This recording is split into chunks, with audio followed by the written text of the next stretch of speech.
And we are live. Hello. Ooh. Hello. Whoa, whoa. Look who it is. Ooh. Hello, whoa. We miss you, Woo. Oh, it's We been too long. I mean, of course, we saw you. Oh. We saw you last and week. The week before. Yeah, but this for, is for this game. different. But this is Not me. So But now Nunu's hi. here. Oh, that's Yeah, look, true. we've got Nunu. Who's here? We missed you, Nunu. Hey, did. We've got New. I'm back. New woo. Nunu. I don't know about this. Regrets. You said ooh when I logged into the Zoom chat. You are part of this. This is also partially your fault. You are Yes. perpetuating the meme. Damn it. So, we are back for our third season of Quest to Soaring City. This is our premiere episode, and we're kind of, we kind of do our usual stuff. But then we actually have, instead of like us trying to explain what happened, we actually have a recorded recap we're going to go through. But before that, we say our names and stuff. I'm Nat. I'm the guide. Everyone but these 5 people don't play, mostly. Sam. Yes. Hi, I am Sam. I go by they, them pronouns. I'll be playing Ro Starfall, the naturalist, who goes by they or any pronouns. And Nunu's down below me. Yes, and hello. I am Nunu. Use he, him pronouns, and I'll be playing Zake Sarkar, the Charmblade, who uses he, they pronouns. Who's next? I didn't have the. It's me. It's Izza. It's me. Hey, I'm Hello. Izza. Woo. I'm Izza. My pronouns are Nat. Don't give me that face. My pronouns are she, her. And I'll be playing Vanguard Faris Munir, whose pronouns are also she, her. Trying to pull rank here. She's an invoker. Shut up, Nat. Megan, you're next. We are professionals. This is a professional thing that we are doing professionally as professionals. Hello, I'm Megan, and I use she, her pronouns. And I am playing Lena, who also uses she, her pronouns, and is a delightful little spy. Which means I'm gonna pass it right up to the wonderful, incomparable Robert. Thank you. This is no initiative where we don't know how to take compliments the right way. Yes, I am Robert. I go by he, him pronouns. I play the Dr. Falwindenor, who goes by he, they, and them pronouns. And yeah, I mean, yeah. Yeah, and I mean, then we also, of course... Did Nat introduce himself already? I mean, I did. I said I'm Nat. I'm the guide. Oh, you did. Well, I use you they, know, he that's pronouns, rude. and the characters I play use all of them because that's how it goes. Listen, I wasn't paying attention. We're rusty, okay? We are professional. Professionals don't pay attention, obviously. Yeah. Improv. Play the fucking recap. Please Lisa, thank you. release us. So please enjoy Release us from this this pain. recap of Season 2 of Quest Soaring City.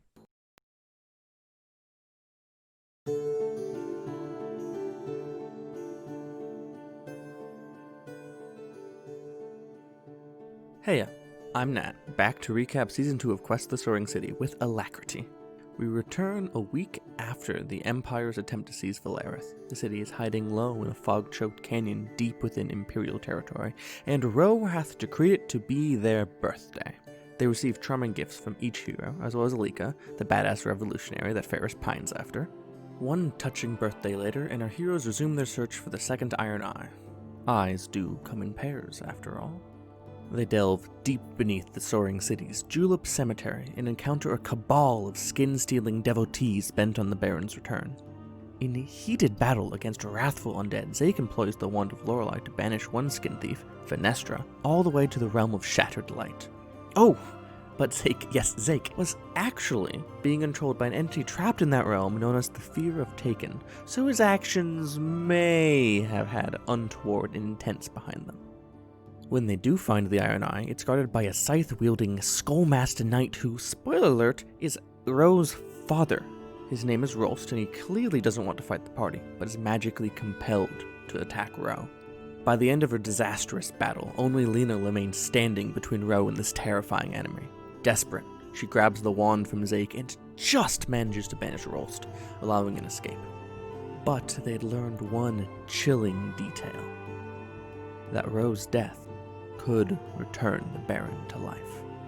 Our heroes surfaced from the catacombs to find Valarith under siege by a mercenary company known as the Golden Gear, led by someone familiar to Ferris. She ventures out alone to meet the Golden Gear leader, surprised and delighted to find it to be her old Solari mentor, Janan, who's actually there to help Valarith escape Imperial pursuit, and advises Ferris to seek the aid of the Dawn, the first Solari ever.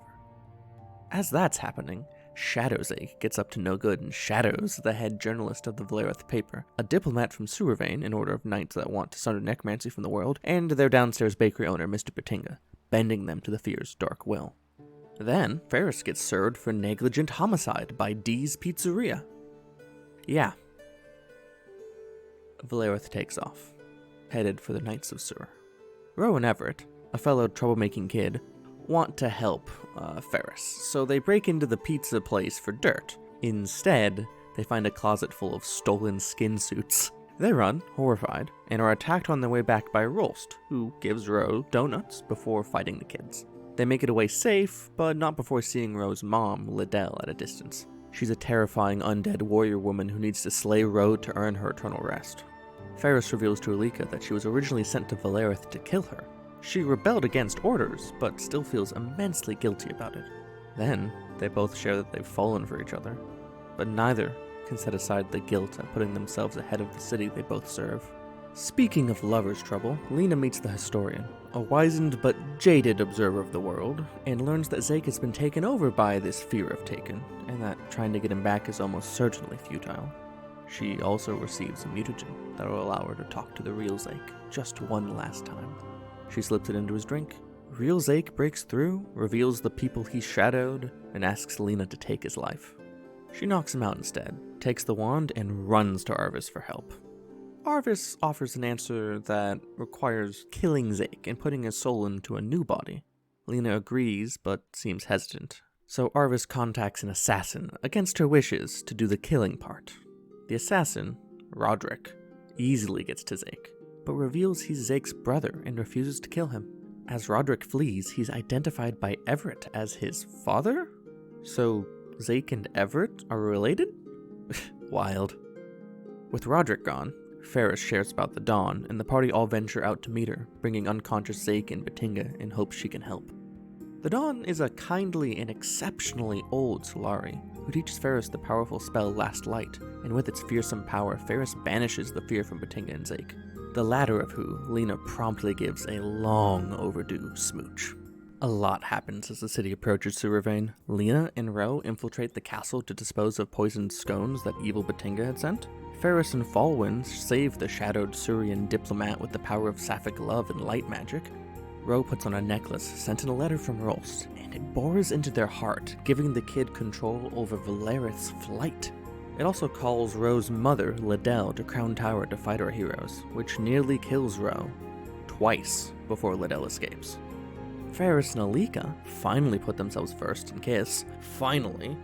Before we know it, the Knights of Sewer are putting the finishing touches on their magical spell to sunder necromancy from the world. Our heroes split into two groups.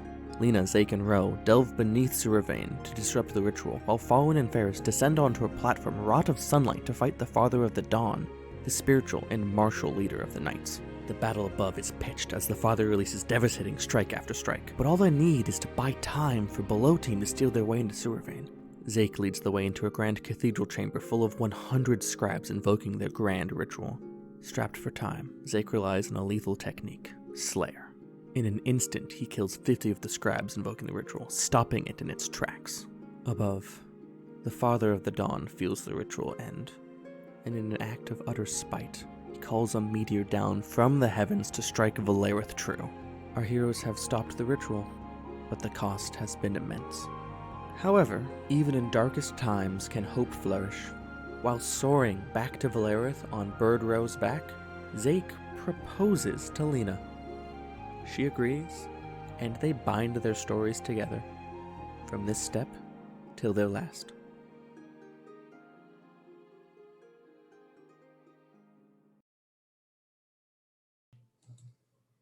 Well, how was that? Huh. So That was a nothing lot. happened. Everything's fine. Yeah, everyone's Not good. much Yeah. happened. Don't worry Yeah. about this. And we all lived happily ever after. The Yep. end. In fact, Well, that's season what we're 3 is doing just now us is- telling you that it's all over. Yeah. Yep. Yeah. We gathered you here today The first and last To let- episode of to season let you 3. know. Yeah, the meteor actually promptly imploded the entire planet. Zake and Lena got married really quickly. It was heartwarming. We didn't record it. Sorry. So these things happen. Yeah. Sometimes you just. But And actually, we just can't control it. we joke about like everything, nothing bad ever happened again. But like actually, we're going to be looking through a period of peace in our little slice of the Are we world. though? Nat? What? Yes, we're just Relatively. skipping over it Hey. in one episode. We can Would you look at trust that? Nat. Who knew? Would you look at that? This is the only piece that will ever exist. Who would have And then we're gonna get right Zooming back us. in. You're zooming forward across about a 3-month period of time where Valarith is nice. Things are getting repaired, things are getting better, and I'm sure that no drama is going to coincide with that in the slightest. And we're going to do this a little bit unorthodox. We're still playing Quest, that's for sure. But we're just making it a little more freeform, making me do a little less work as we're going to be going around and well, not necessarily going around, but kind of popcorning players, calling scenes together that they want to see within this period of time. They've had time to think of ideas and have some good RP drama shit. And if that doesn't last us a full session, I do have something in my back pocket to pull out. But, I have a feeling these 5 can bullshit for 3 hours. Because I think we do it every week. Is the other thing in your No. back pocket another meteor? I just need Yeah, to before gauge we how go long I on. need don't to vamp want for. it. I think Because, like, first I of can all- make this as long as possible if what you are planning is another meteor. Megan, no, you're no. mispronouncing meteor, first of all. Oh, sorry. Meteor? Meteor? Meteor. Meteor? Look. The thing is gonna happen no matter if you take the full 3 hours or not, because it'll just happen next session, Oh. probably. Damn it. Hmm. Please, no more meteors. And Megan, you'll like it anyway, so don't worry about it. Ooh, it must be pain for me. Yeah, it's... Okay, fine, you won't like it, but you'll find it aesthetically pleasing. Ooh, okay. I'm No. intrigued. Now I'm Yeah. intrigued. Everybody cut Yeah. your stuff really short. No one tonight. roleplay. Nobody roleplay. The break will be a All right. mystery to all. Nobody. We don't speak about what happened during the break. The time skip knows. No one else. I'm scared. Alright. We're investigating this period of time. Things getting repaired. Our city got struck by a meteor. Lots of people died, but things are getting better. I would like to quickly test if there's anyone who'd like to volunteer to go first. If not, I do have something in the chamber. I All right. always like to see what you have. Chamber in the away. chamber, I Nat. want to That's see. cute. That's You cute. know. Unchamber Gonna pick yourself. on Megan. Hell yeah. What? This isn't intentional. I just feel like every time I have to rely on a fallback, it points at Megan. And I'm just kind of doing the math in my head, like, oh, oops. Did I do something to make you upset? Let's get sad. Let's Megan, get you sad. love it when Nat attacks you, so I think you did something to I make know. Nat happy. Shh. All right. So I don't want the chat to know my secrets. this is about a month after our little incident. Things are getting clearing up, and the relationship between Valarith and the Orlath Empire has improved enough. They actually have an official emissary who's going to live full time in the city. This emissary's name is Garrus Olive, and he has asked Lena to come visit via a letter. It's very cordial, very polite. I'm happy because Garrus. I'm sad because Empire. All right. That's weird. Do you accept it? And would you want to drag someone along with you?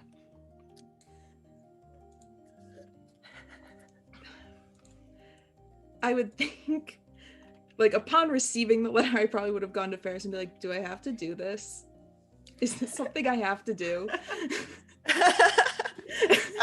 I think Faris probably would have either been informed of Garrus or has like met him already, given her involvement with the council. So Yeah. she's probably aware of him. Yeah, Ferris, you have a meeting set up next week. Just put it off a little bit. Just doesn't want It's to like, talk to him. Ferris is on the council. Like, if she says I don't have to go, then I don't have to go. Look, if I have to go, then if he's asking you, I think you have to go. Fine. Do you want me to go with you? Ooh. Yeah. I was gonna ask Zeke because he can, like, talk to people, but this is much more fun. Thank you. Yeah. Let's go. Clearly, this person knows nothing about me. Otherwise, he would not have asked to talk to me. So we'll see. We'll talk to a diplomat. I guess it's gone very well for me in the past. Yeah, I'm not enjoying this whole having to talk to diplomats a lot thing. It's getting really old really fast. Well, you should have thought about that before you started dating Olivia. I mean, what? Let's go. We're going to be late. Are we ever going to talk about the fact that you're wearing a Shamsaran betrothal knot, by the way? Just throwing that out there. Nope. And she just walks out the door. Nope, we're fine.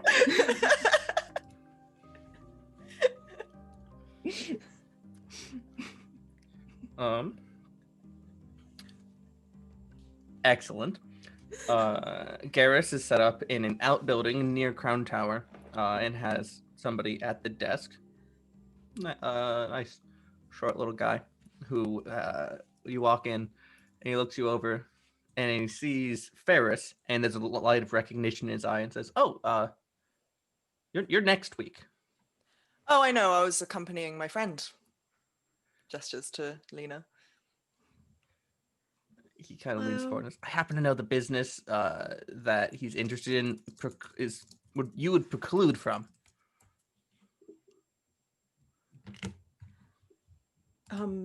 So is that a no? She can't come? Well, I'm not supposed to say anything about that, but just you might have to have a private chat at some point. Oh, all right. Okay. Well, she's gonna come now, and if he wants to talk in private, we can do that after, I guess. Okay. I'll let him know you're here. Thank you. Done.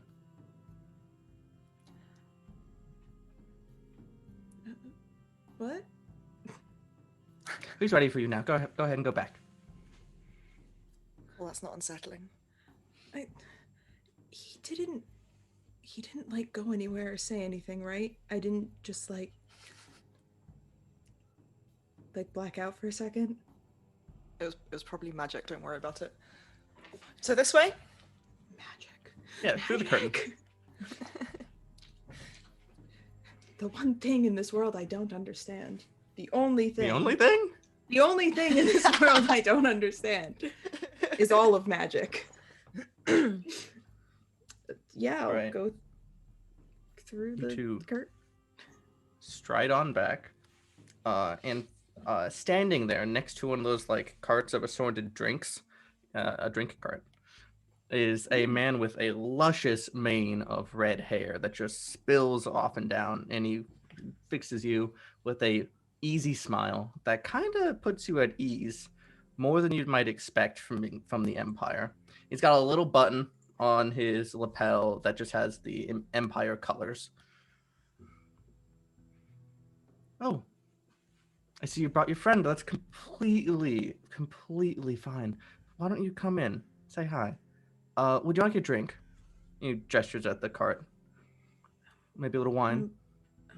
No, thank you. I'm okay, thank you. That's all right. Come on. He walks on behind the desk and sits down comfortably. So, I'm just new in town, getting settled in, having to pick up where there were some broken pieces before. Frankly, the puzzle was a little mixed up, And I just wanted to make sure that I was meeting the important people. And Ferris, I'm sure we'll have a conversation about that later. But Lena, I actually have an offer for you that Ferris's position as a public figure would unfortunately preclude her from.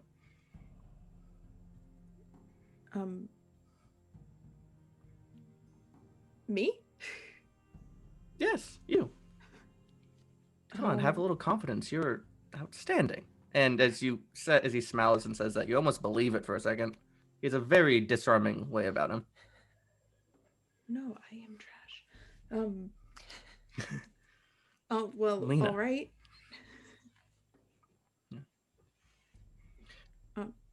Now, I don't want to be acting like you're the roadblock here, Ferris, but I do have to, we can make a little pleasantries, get to know each other if you want, but there's a little forward steps are currently blocked. Well, my only intention in coming here was to keep Lena company. I'm not here to interrupt, if you think that's going to be a problem. Oh, you're not interrupting. And Lena, I mean, you brought your friend to make you feel comfortable, right? Do you not feel comfortable?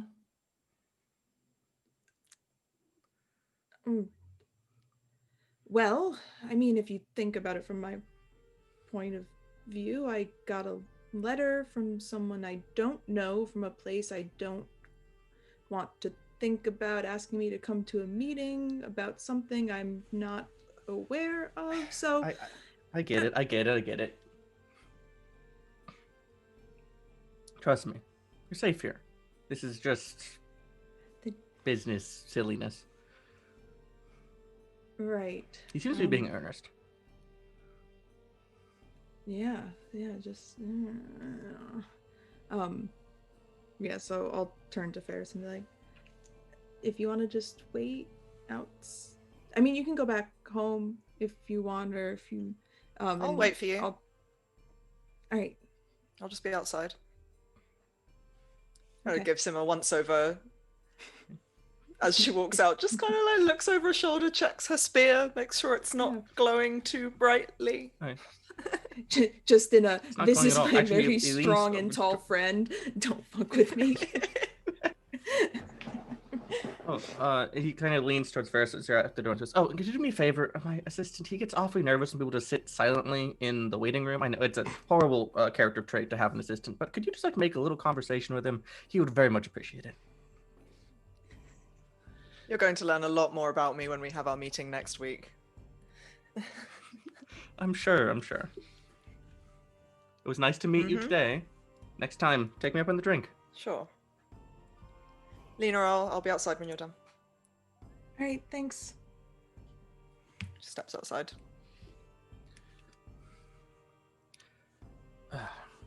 Unbuttons his jacket, stretches for a second. Well, now they just don't have to be worried about public military figures. I can relax a little bit.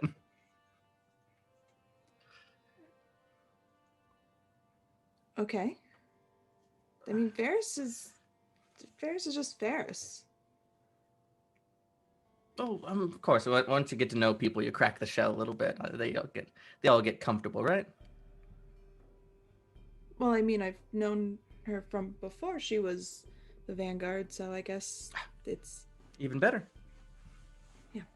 But anyway, you said there was business with Oh me? yes, sorry, I'm horribly embarrassed about this.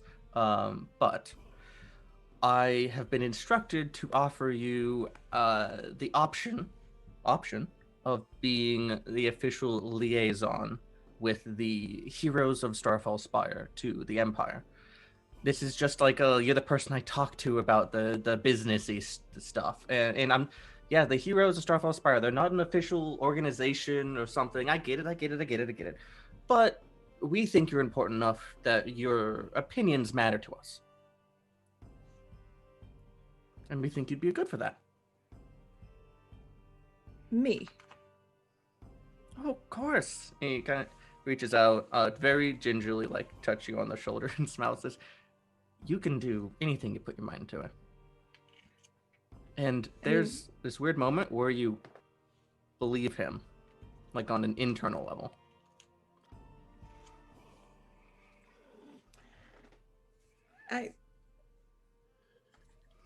Sorry, I guess I appreciate the offer. I just normally if people need someone to talk to and to do that kind of thing, it's not really me they go to. I'm not really known for my people skills, as it were. Sure. I think you're the best candidate for it. May I ask why? Well, Ferris is a public figure. Ro is a child. Zake has this weird, spooky wand thing going on. And have you seen Dr. Fallendenor? He's a little, well, he scares me, frankly. Oh, what kind of world are we living in that I'm the most relatable? Yeah. Well, what does that entail no offense, but I cut ties with the Empire a little while ago. I'm not really eager to retie those loose ends, so to speak.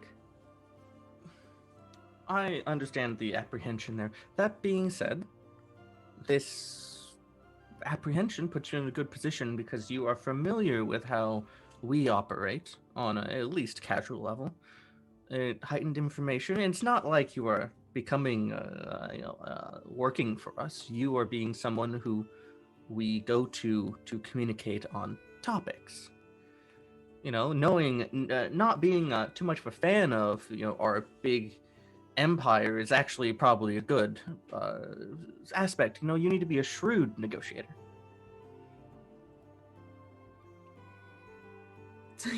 With as he says, like, negotiator, Lena's face probably is just like, oh god, what? Oh, relax, take a breath. You can do this.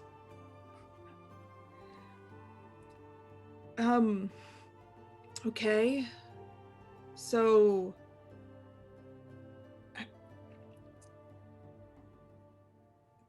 what is that? Is this just like me talking like on behalf of my family, talking to you, the Empire? If we Or is have this like something we like, Nope, go, please, by all means. we're the conduits. If my people are interested in your people, they would talk to me, I would talk to you, and then you talk to your people. And it goes back and forth. And my people just being just my people, not like motions at larger things. The vanguard, the two scary ones, and the child, as well as yourself, indeed. Okay. The doctor's actually not very scary. They give really good hugs. That's neither here nor there. Remember what I said earlier about having to crack into the shell before you get to the nice part? I think it applies to more than just Ferris. Oh. All right. I guess All right. Excellent. I don't want to be a bore and keep repeating this, but I would normally at this point offer you a toast to commemorate it. No, I'm good. Perfectly fine. How about a handshake? Sure. I extend my robot arm. And that's on the down is when we will end that scene. Scared. Megan is so nervous. I love it. Well, it's like Lena's biggest nightmare. It's like, I don't want to have to deal with people. Like, I'm a shadowy type. I'm not the face of anything. Not today. That's Zake. Zake does that. I don't have to do that because Zake does that. Yeah, but like Zake could go evil again any season now. Like, we got to be careful of that. Nat. All right. What was I put that? in a lot of This is valid. work. A lot of man hours to make sure that didn't happen. Look, Megan, remember that wand he has? I said it would be a process of months before that became a problem. How long is the time skip again? I need you to just give me a break. No. Exactly. Megan, So, do you really want a either- break? No, of course not. Shush. So, Megan, either you call a scene or you convince one of these other chuckleheads to do it for you. Joke's on you. Izza and I are gonna go. We've discussed this ahead of time, being like 30 seconds ago. Frame it. Oh, I forgot we had to do that. I mean, it can take place like almost Like, immediately after this. yeah, if like you want. immediately after. But what's the coolest place you could have the conversation?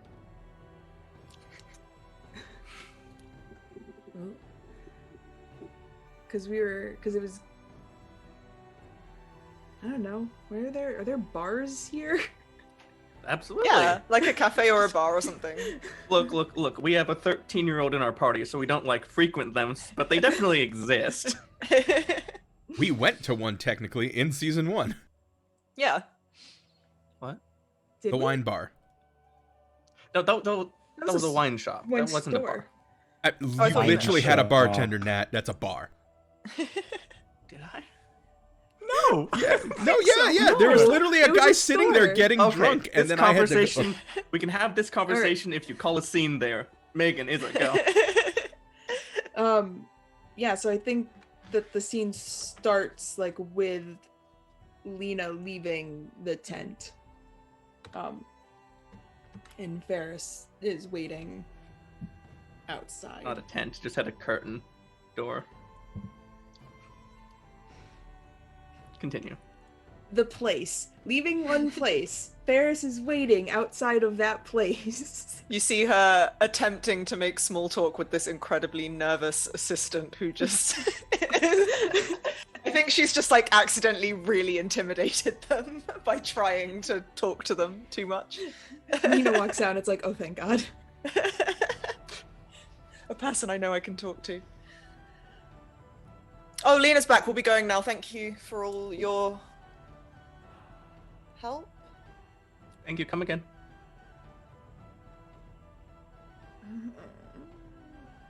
Let's Alright, go. bye. Let's go. Let's go. As the two of you walk out the door, you can hear him exhale.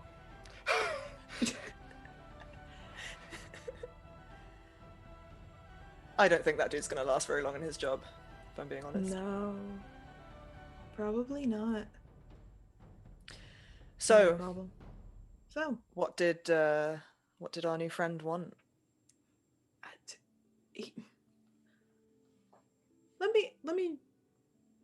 let me just pose a question to you. If you were to think about all of us, like our group, and if you were to be like, who's the one person out of our group that would be someone that you could count on to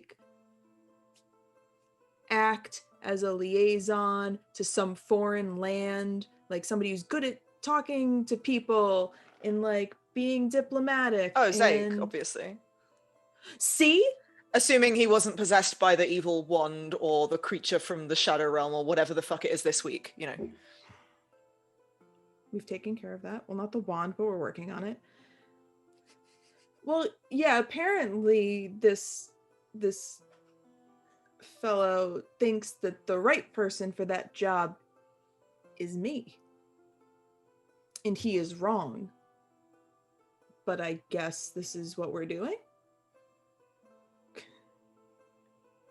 I mean, you say you're not good at that stuff, but, you know, you've certainly helped me, and it's not like you're completely incompetent, Lena. Come on. There must be a reason. Not I mean, that... She just kind of glances back. She's like, not that I fully trust him, but, you know. I mean, I know I'm not incompetent. I'm competent in very specific situations that include climbing up buildings and taking things from places that don't want things being taken from. I'm not the kind of person to go talk diplomacy with someone. I mean, maybe you could be. In the background, there's construction going on, rebuilding the old opera house, which got flattened by the meteor. Oh. I guess I just never really thought of it like that's what Zeke does. I never needed to know how to do that because Zeke just did it. Yeah, you two really go together in that way, don't you? She says, glancing down at the knot around Lena's arm again. I mean, yeah, our skill sets really complement one another. That's why we work very well as partners. Yeah. That's what I meant. Yeah. Well, do you want to grab a drink or something? Do you have With somewhere you, to be? yes. Like, you have been... Oh. I know you have, like, Vanguard stuff, but... Well, today is a day off, so why not spend it with a friend? Good, and you can tell me all about Alika. I mean, we didn't really talk about it, so, like... Okay, but you have to tell me about the betrothal knot if I tell you about Alika. Oh, I mean, that's not much. Like, he gave it to me, and everyone's like, hey... He said some really nice stuff, and was like, hey, do you want to, like, be together forever? And I was like, yeah, sure. And now here we are. Okay, but when in the intervening time between sneaking into a foreign land and a meteor blowing up part of the city, did that possibly happen? Oh, it was on Ro's back while we were flying back after immediately post meteor. You know, when the time was right and it was really romantic. Yeah, Zake, what a charmer. It felt right. I mean, I feel like that fits us a lot better than, you know, something, I don't know, like over dinner or something weird. We're not a normal couple. I mean, I can hardly talk, so... What? You and Alika are you're, like, super normal. Like, have you been on a date? No. I was really hoping you were gonna say yes. I kissed her after the fight with Theodora because I nearly died twice, and I realized that the main thing I would have regretted if that happened was not acting on those feelings. That's a really good time to kiss somebody. I was covered in so much blood. Like, Oh. I don't know if that was romantic at all. Well, so the thing is that, like, this, you don't even want to know how much blood was involved while this was being a thing. There was, like, a lot of blood. I mean, not romantic, but it doesn't really take away from it. I guess it's about who you're with, not the surroundings or the situation at hand. Like, really what matters. Yeah. And, you know, given our particular skill set and occupations, it's not like it's not abnormal to have knife wounds in your chest and blood dripping down you at a lot of the time. I mean, I feel like I'm one of the only people on Earth that can agree with you wholeheartedly when I say, no, that is not weird. However, I feel like most of the rest of the world would think that's weird. But it's not weird. What matters is that you kissed and you told her how you feel. You did that, right? You didn't just kiss her. Like, you told her. Oh yeah, feel I about sort of her. told her how I feel in like 3 different parts. It's been very weird and awkward. And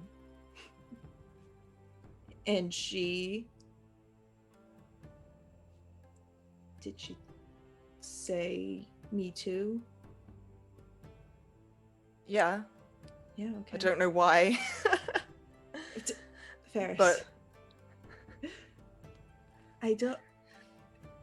We need to, like, get... Can we, like, do some, like, daily affirmations or something? Like, What's can that? you just look at... Can you just, like, look in the mirror every morning and say that, like, you're worthy of being loved because you're badass and you're really kind and you're super pretty and you're, like, very tall and strong? she just kind of like looks away. I'm imagining they've been like walking talking, Yeah. and she now just kind of looks away and just like tries to get the bartender's attention. Yeah, it's a nice little trendy like outdoor bar. It's a nice night. Yeah. I mean, Thank you, Lena. like, well, you're welcome. Like, I don't know a lot about, like, love or anything like that. But I know that everyone deserves to be loved. Even, like, shitty people. And you're not shitty at all, so you absolutely deserve it. I don't know, I worry a lot of the time that I am shitty, but Alika seems to mean- like me anyway, so I mean, we're all that's something. shitty. I have We've all- no idea what I'm doing, Lena.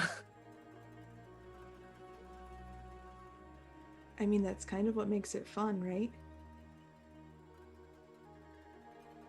Like, you just jump. And you just trust that somebody's gonna catch you.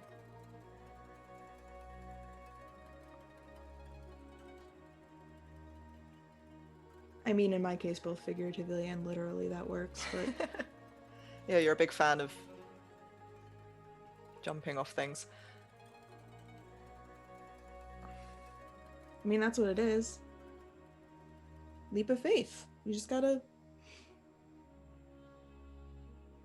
jump, and Alika will catch you. She's strong. And she likes you. Yeah, she is. She should. I'm just so scared of messing it up. And there's like a million ways I could do that. And I don't even know what it means for us as, like, considering the work we do, but I don't know. You have so much time to figure that out. Just start with figuring out who you are together. And fuck everything else. Just be together and be happy for as long as you're able to. Things cleanup is going fairly well around here. You have some time to just be together. Yeah, that's true. Don't Maybe I should utilize it. Yeah, as someone who spent a decent amount of time not knowing when they were going to be able to see the person that they loved, or for how long when they did show up, don't waste any chances to be together. Yeah, I think you're right. And don't think too hard. Just turn it off. Oh, that's impossible. Well, it was worth a shot. But nobody deserves it more than you, Ferris.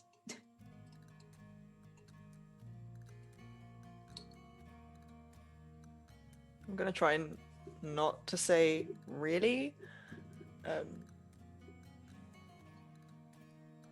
Thank you. I'm really happy for you and Zake. Yeah, it's not weird. Like it feels right.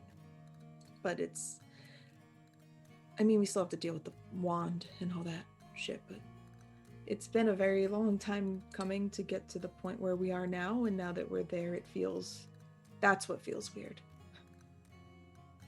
That it's, Well, that we can just like exist together. yeah. You which can is- spend time together now.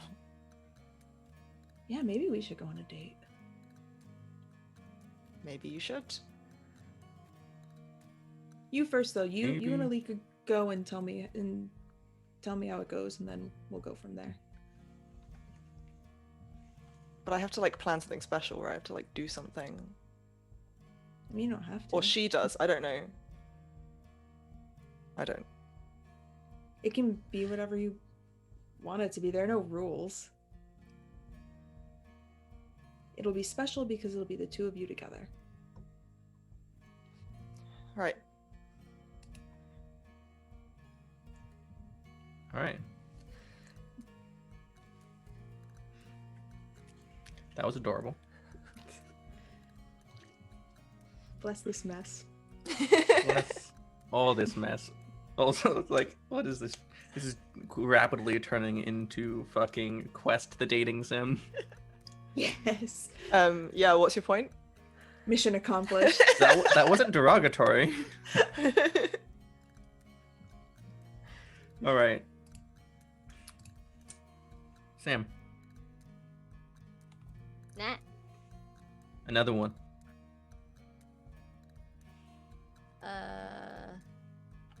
Shoot. I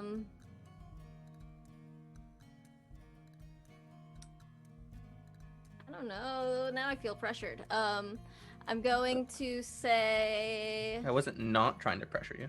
I know. You don't have to be in these. You can just be like, Zake, doctor, this situation, go. You can be mean. No. Maybe Ooh. don't, but you could. I'm not gonna Maybe do don't. that. Although,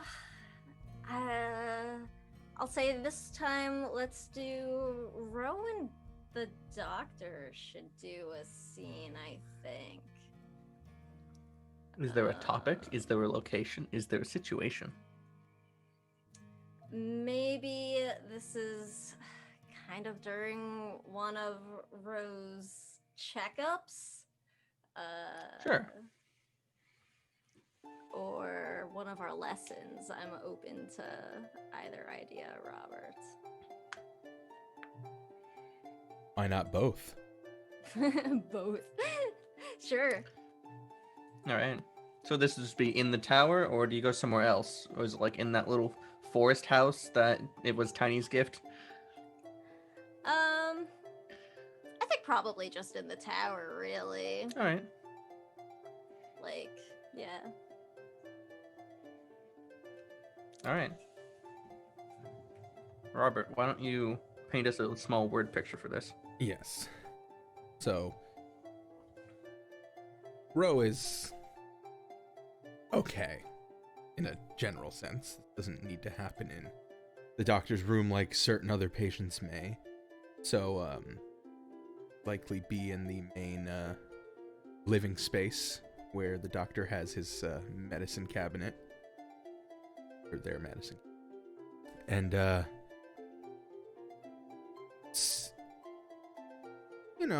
the doctor is showing Ro how to apply salves, how to make them from herbs, but also watching them.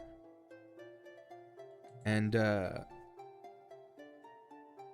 near the end of that, the doctor would, of course, head over to their medicine cabinet and pull out a large syringe. Kind of look back at Ro. So you've been doing well, but I believe that we should give you an injection. I don't necessarily understand how this crystal works on you yet. Just for safety, I think sooner better than later. Okay. How much do I need to think? Because I know sometimes you have patients come back like a bunch and stuff. Do I always need a bunch of these, or will I be all better? Sadly, this disease, till we've cured it, you will need, well, the typical person will need monthly injections. I think we should probably give it to you every couple of weeks, just to be safe. It doesn't hurt much. It's just... you've seen it before. It's my blood. I mean, it's okay. I'm not scared. It's alright. Am I gonna make other people sick too, though? Do I need a mask like you have? You don't need one, no.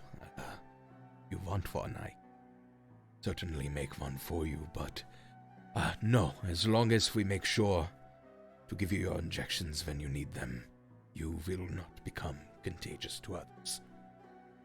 Okay. Okay, that's good. Because maybe should I not bite people when we fight them anymore? Is that bad? It has never been a problem before, but Okay. it might. Yeah. We don't know how this crystal of yours works. Maybe not. Okay. Alright. And Ro sort of looks down, and the bloodstone is sort of... I think this is earlier on in our break, so it's sort of just starting to show some darkened, veins spidering out from it.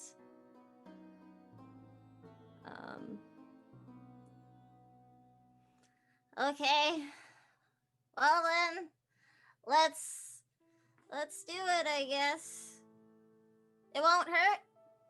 Not that I'm scared of it hurting, because I'm not. It will hurt, but not a lot. You'll Okay. feel a pinch, and then just a little bit of pain after that. Not very painful. Okay, I can take it. I And, just pull out my arm. it needs to be injected directly into your neck, I'm sorry. Oh. Okay. Just Okay. I just like throw my head back, not knowing what else to do. And the doctor takes. Is that okay? Yes, that's fine. Just takes the syringe, jams it into their own arm as blood begins to fill it, and then How much, like, volume wise? Is this a lot or is it a little bit? it's like 2 cc's. What does that mean? Okay, so less than half of the syringe. Cool. Not a Thank you. bunch. And then just goes, all right, just hold still. And pierces into the carotid artery.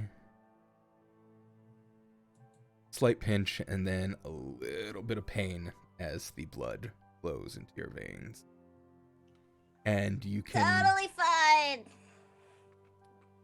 And one thing is that you can almost immediately feel that any fatigue that was starting to take over you lightens.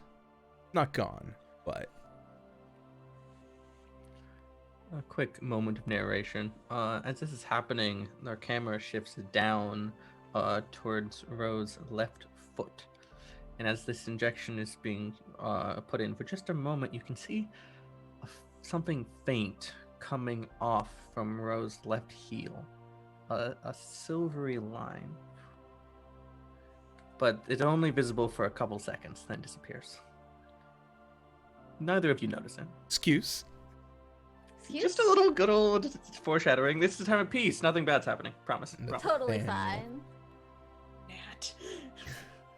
And then the doctor will remove the needle and go, see, that wasn't so bad, right? No, that wasn't too bad. I can do it. I can take it. Sorry this happened to you, Ro. It's okay. It's not your fault. I don't know how it did happen though. Cause I thought I had to be near other sick people. Ooh.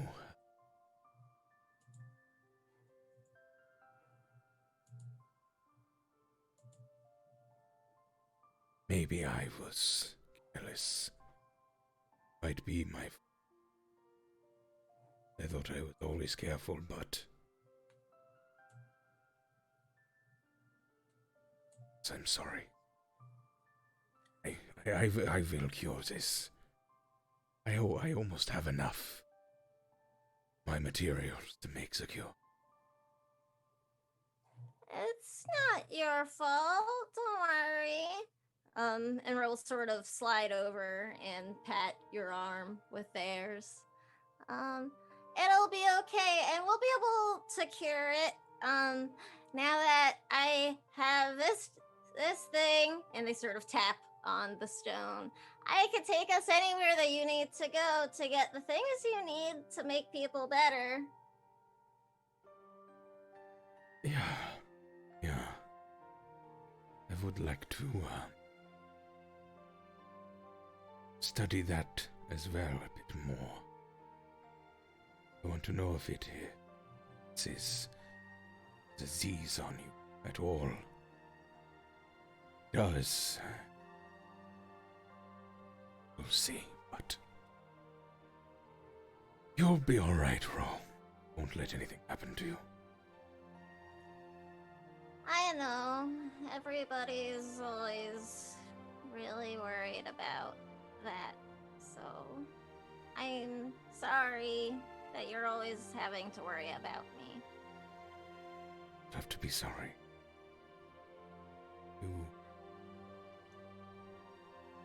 Everybody makes mistakes.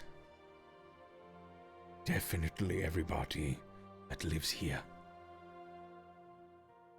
Yeah, I make a lot of them, but I'm gonna be better now, and I'll make less mistakes, and cause I'm I'm 13 now. I'm not just like a little kid, so I've gotta act like it. Yeah, you,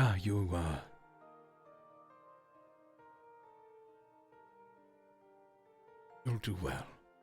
I believe in you. Thank you, Doctor. And Fro will wrap their arms around you to give you a hug, and as they do, it feels just very warm kind of around them, and it's suddenly sort of like you're stepped into a tiny ray of sunlight for a moment. Oh. Yeah. That feels like a good moment to cut on. All right. Nunu. It's your turn. Because we haven't had any Zake yet. Yeah. Probably for the best, I guess. Okay, the self-deprecation needs to stop, except for me. No, Have Nat, you met, no, I don't have you met literally You can't any of exempt us? yourself. You You can't Nathaniel. do that.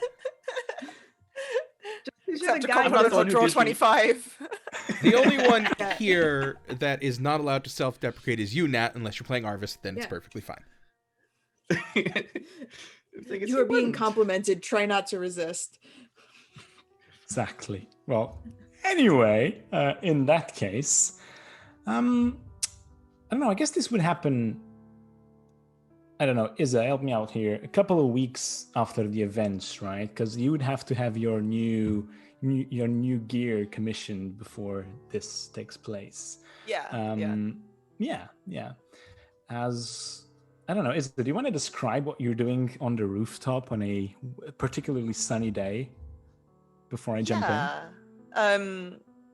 So I think this is like jumping forward a bit to when Faris's new armor is completed and her new spear is completed. So she's sort of on the roof doing her regular sort of like training runs, taking it for a test spin. Yeah. There is an actual training space in your neighborhood. Your roof is slanted, fam. Like, it'd be kind of hard. No, it's the bit where Lena sits. There's like a flat bit, It's isn't there? fine We've with got a Lisa. balcony. Oh, A training yeah, balcony. it's That's the it. artillery where the catapult used to be, but yeah, it's only partially Lena open to also the sky. sits on the slanty part. She is. God damn it, Lena. in I've just been a imagining it as a flat like roof Same, garden this entire time. To be fair, I've kind of been seeing it like a rook in a sense. Yeah, same. Whoops. Whoops. Yeah, You don't can worry change about it to the Well, training it's center. It's yeah. flat now. Or that, yeah. We just went up there and flattened it. That's just From how much Faris They- has been training up there repeatedly, yes, now it's flat.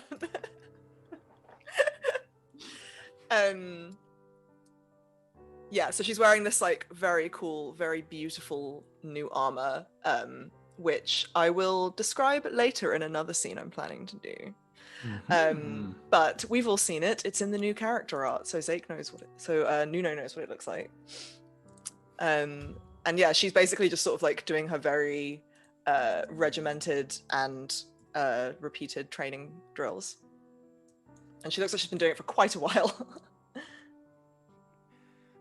So yeah, as Faris just stands there doing over and over, repeating the same drills, eventually, like sneaking silently, Zeke just sits on the slanted part of the roof, I guess, Nat, fine. And just like pretending he was there, they were there the entire time, which is not true. Probably they just arrived. Whew. New gear, huh? Yeah, the perks of being Vanguard when your old armor gets torn to shreds. You get new armor, apparently. Alika commissioned it. Oh, well, I see that the funds that were gathered by the city are getting put to good use. I mean, I did ask whether it was the most appropriate thing, but apparently it's fine. So I'm just joking. Of course, you need armor. The Vanguard, after all, huh? Yeah. How's that panning out? You want to stick with it? I mean, yeah, I do. It means I can help people here and pay them back for giving me a new home. So,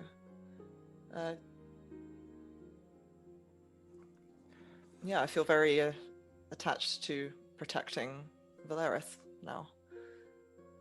Good.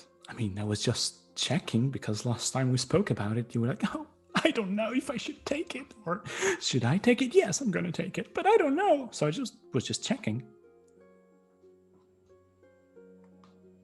But good. It's good you made up your mind.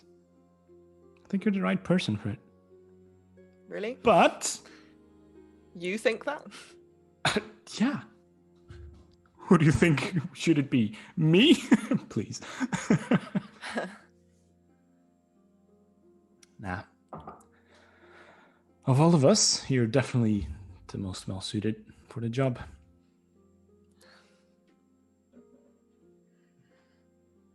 Well, thank you.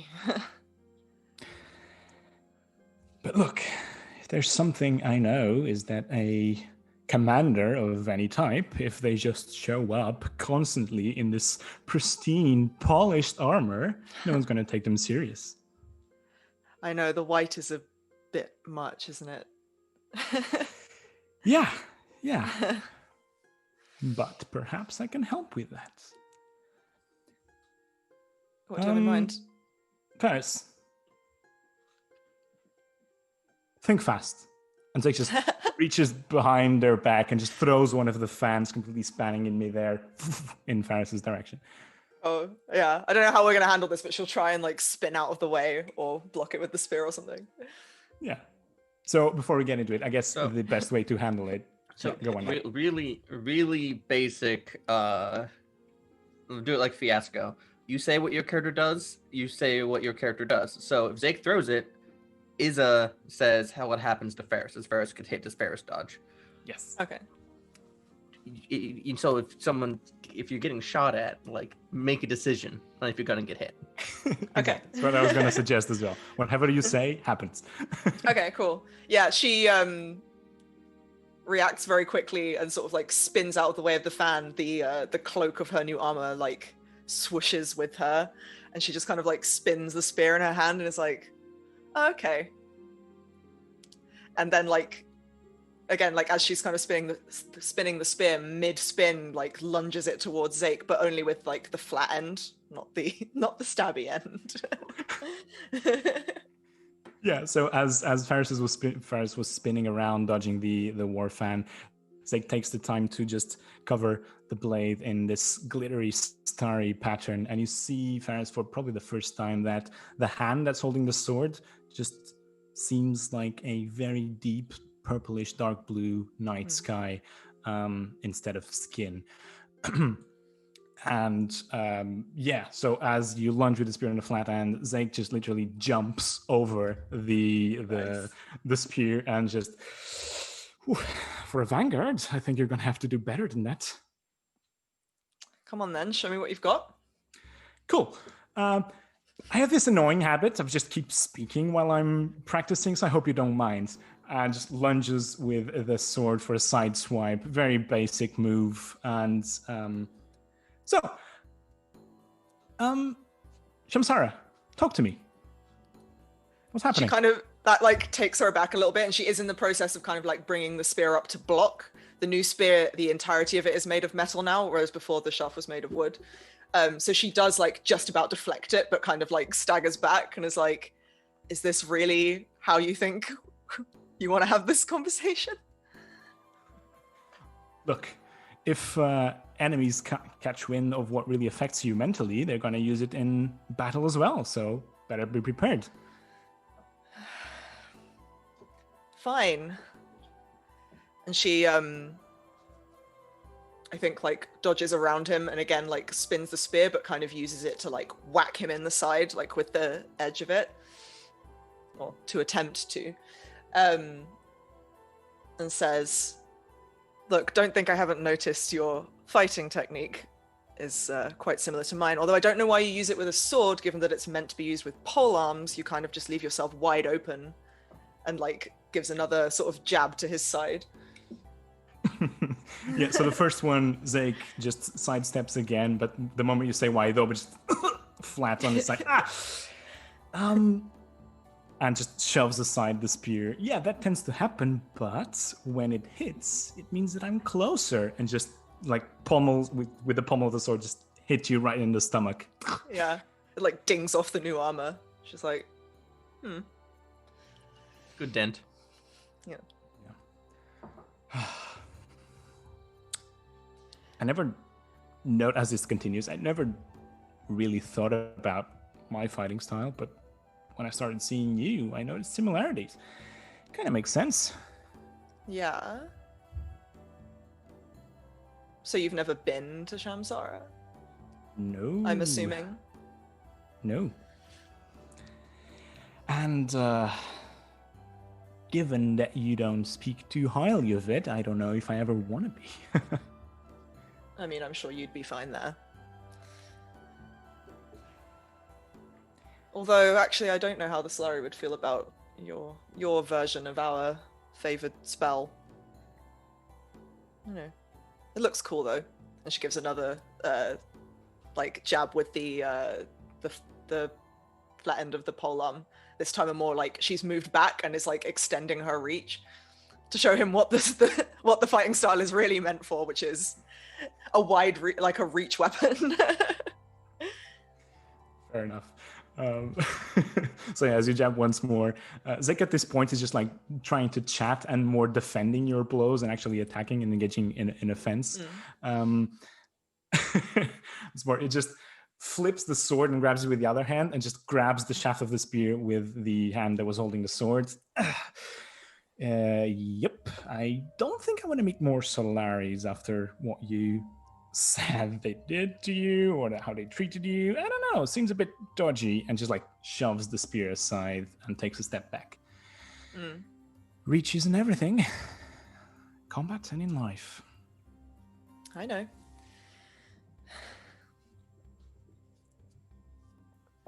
Look, I know I was standoffish about it before, but it's because I just didn't want people here to know about that stuff. So, That's fair. I mean, it just might put me in a bad position if people here knew what happened, so I try not to talk about it. That's all. that's all fine until the problems catch up with you. It's fine if you want to run away. If you don't want to think about it, then you don't need to mention it, but I don't know. I'm quite good at reading people. I don't think you're ready to let go just yet.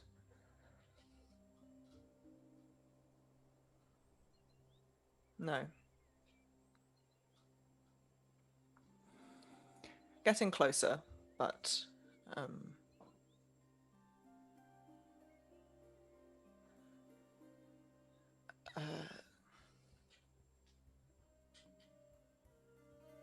I've never been very good at being like you are with other people. And being a soldier since I was, I don't know, 16, I guess,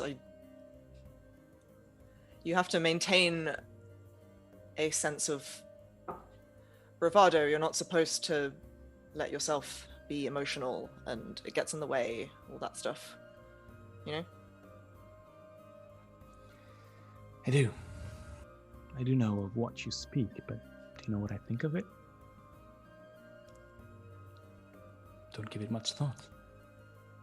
Emotion's good.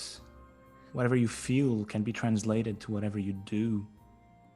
For example, you've been standing so far away all this time, just keeping your distance, calculating your techniques, the minimum distance to efficiently wield a spear. Let's try something. And just like says catch and just throws the sword in your direction. Let me see your spear. Okay. Catches the sword and then chucks the spear to them. Zeke grabs spinning it. Yeah. Instead of holding it properly, just starts like holding it in the middle and just spinning it around a little bit. Okay. All right. So, tell me if I'm doing this right. Just stands back and puts it in right and like proper holding position, keeping his distance. Yeah? Something like this? Yeah. Cool. What about if I do and just switches the grip to a more mid place and just starts spinning it in mid-air and wielding it like a quarterstaff and just goes at you with the butt end of the spear as if it wasn't a spear at all, just a regular quarterstaff. Yeah. That's very good. It lets you be very fast. She kind of like tries to dodge out of the way, maybe like deflects with the blade a little bit.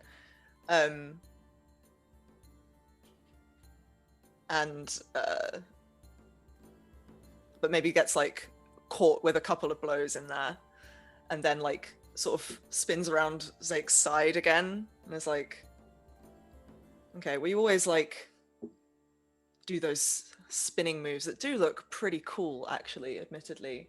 And she like spins the blade around and like whacks him in the side with it a few times, like with the flat edge of the sword. Sorry, I keep saying spear when I mean sword because I'm so used to saying spear for Varys. Like tries to whack him with the flat edge of the sword while like spinning it, and trying to sort of like dart around them like he does quite often when fighting. And then after a little bit of that, she just takes another step back, out of reach. And it's like, so how is it you know parts of a Shamsaran fighting technique if you've never been there? Aha. I mean, I've never been there physically, mentally, quite a few times. I mean, I feel like every lecture I got from my mother was some kind of anecdote from Shamsara. Ah, that makes sense. That's why I knew, at least I thought I knew, something about the Ardents when Lena came asking. But I knew it as a nursery rhyme, I think, almost as a child's story. And you seem to know something of the Solari. I guess your mother told you about us as well. Them Oh, as well. yeah. Yeah, of course. The brave soldiers that keep the peace. Yeah. Warriors of the sun. I mean, like with everything that she told me, I just figured it was some kind of exaggerated story. And I guess I was right, huh? Not very virtuous after all. Some of them were. But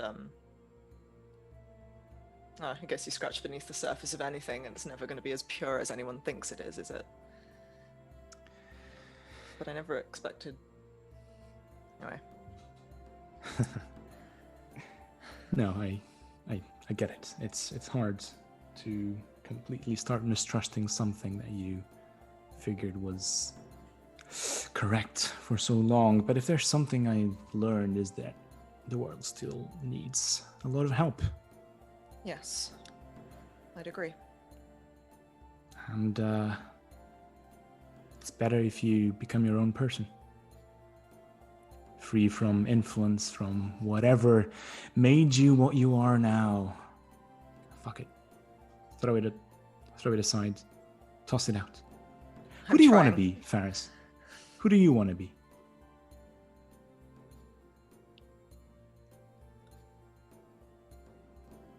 That's the thing. When we were freed from prison here, I literally didn't know.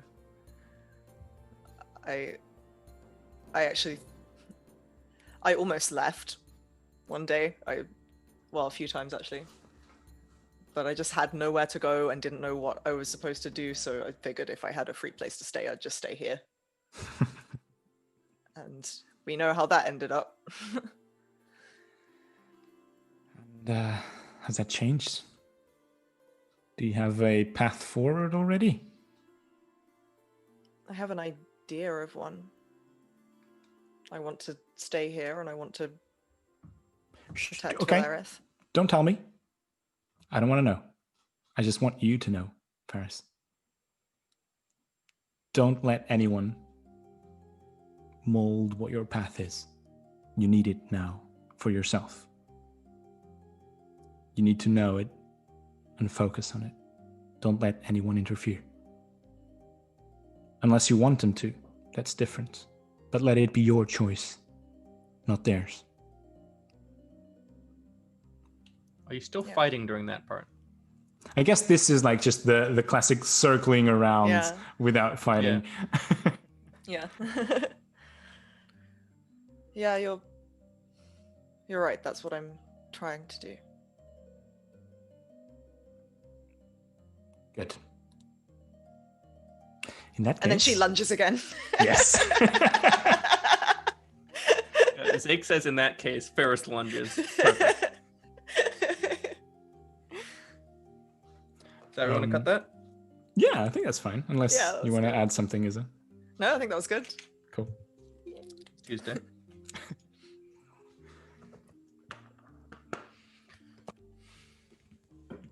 All right. What's that? I got one more that I hope is going to be a little bit quicker.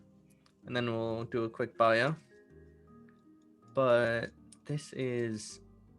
I'm gonna get some Fallen action. The Doctor. Oh, hello. Quiet morning in the tower. There's a knock on the door. I wonder who it could be. Head over to the door and open it. Open the door, and standing in front of you in a little bit less armored state than before is former counselor of Valarith, Garin Regis.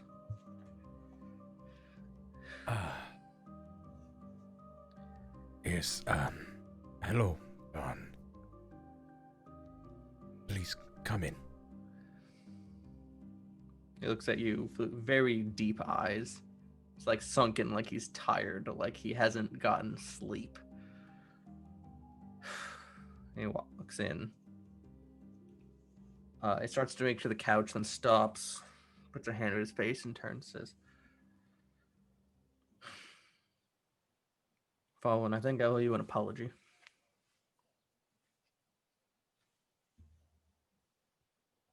What do you mean?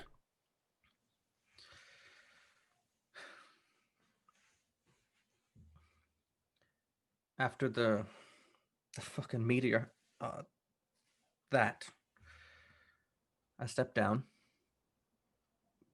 but I realized that what I asked you to take a stand against your home for where we came from, that wasn't. I was wrong. I'm sorry. But now I come to you, that's not why I came. But now I've come to ask a request in spite of that. Please go ahead. I'm not a counselor. I'm not an official connection with our home. Well, our previous Surivane. But they're sick. The Gaspin Shadow thing you've been working on. Dozens of them. In Sur. Yeah.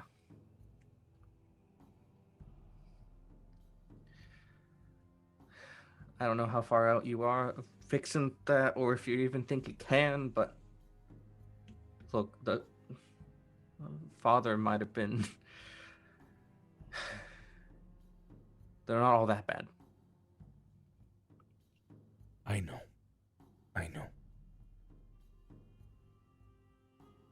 Sometimes people do the worst things for good reasons.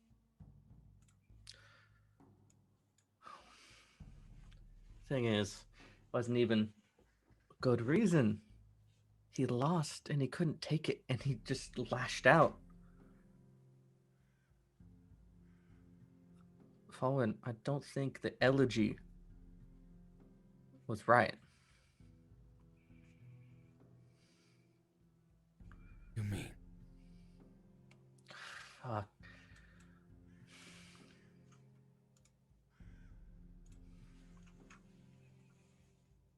You know, the elegy, the Dawnbringer. That old prophecy, everyone thought it was Norman. Yeah. Can the fucking Dawnbringer do that?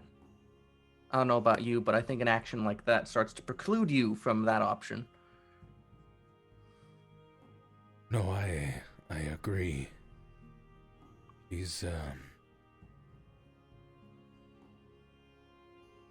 that is not something that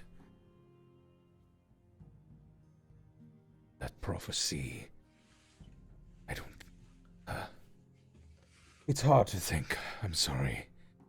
It was my uncle. I had to fight. I'm still getting over it. Yes. Yes. Right. Anyway, that's...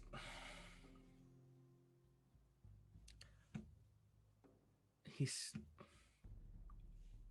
The place we came from, which I guess is the right way to say it now, is being headed by someone who does not deserve their seat, and they're sick. And I want to help you at least help one of those things. Yeah. Please. I'm not going to let anyone. I took an oath to save as many people as possible. That includes them. It is still my home. It's just not... It's not the home I chose. That's here.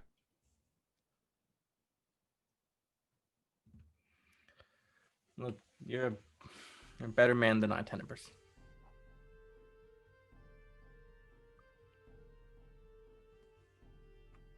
I will say, a good man is able to see when he is wrong and admit it. Gone. I am impressed.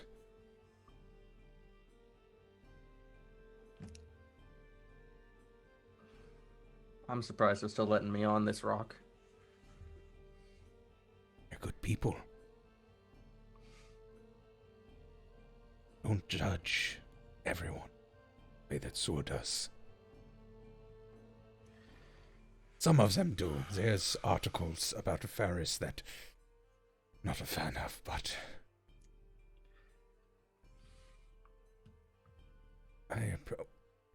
actually, who is in charge right now? Sur.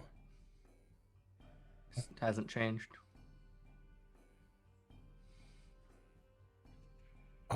Wait, are you saying my uncle lives? Yeah, yeah. He fell out of the sky, out of that platform of sunlight, and apparently next day he was hiking back up. Pissed as hell. I am both happy and terrified at the same time. Well, I think this little floating rock of ours should be more terrified than happy. But, you're in a unique spot, so, you get to be happy in one part, too. Anyway, I want to get out of here before any of your friends see me, because I don't think my stock's very high around here. Yeah. Thank you for coming. This has been... I don't know how I always manage to show up. I don't know how I always manage to show up exactly when only you are around. It's like the second time. You know what? The light guides us. Saying that with a little bit of a tone. Yeah. Well, the light always guides us. Look, I think you and I both know that Sewervane didn't invent this light we follow. We just interpreted it. And maybe it's time for a new interpretation. Or an old one. I'm just trying to sound fancier than you are. Not many have read the tomes of Eldsura, but I have. It was a better time. Yeah. More understanding. Anyway. If after I walk out, you still decide you don't hate me, maybe we can get a drink sometime. I would like that. All right. And he makes to leave. And he reaches for the door.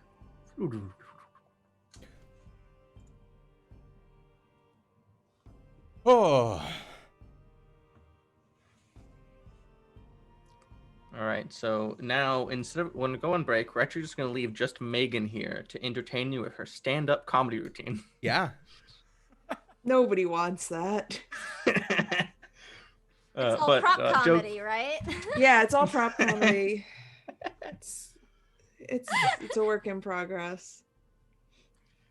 Yep. Jokes aside, we are going to take a quick break now. We'll be back soon. And we'll be back. See you soon. Go Tuesday. hydrate and walk around. Yes. Wednesday.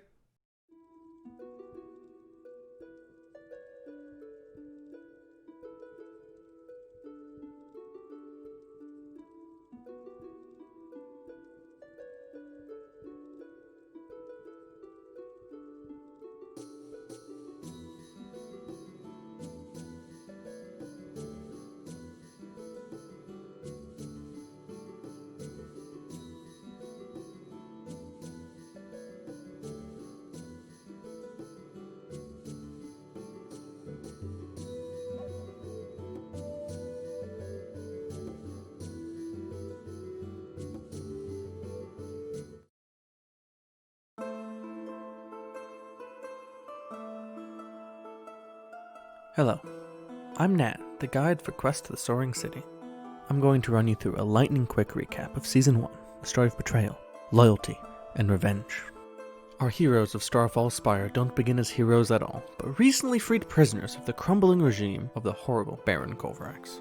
In the newly free, flying city of Valarith, they're given ownership of Starfall Spire, a new home, a new beginning.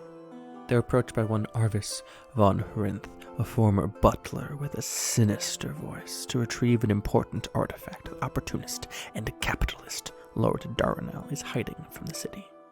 They lie their way into Darnell's vault, fight off guardian automatons, and retrieve the Iron Eye, an artifact made by the Baron himself to command the infernal machinery imbued throughout Valarith. While the party passed off the Iron Eye to Arvis and celebrated in port, Darnell discovered the theft, stole into Starfall Spire, and dognapped Tiny, the party's wolf companion, and Rose's sister. Our intrepid band declines to betray Arvis to Darnell, and instead move to rescue Tiny immediately. At the worst possible moment, Zake disappears, sequestered off into the Shadow Realm his soul is entangled within. But they do it.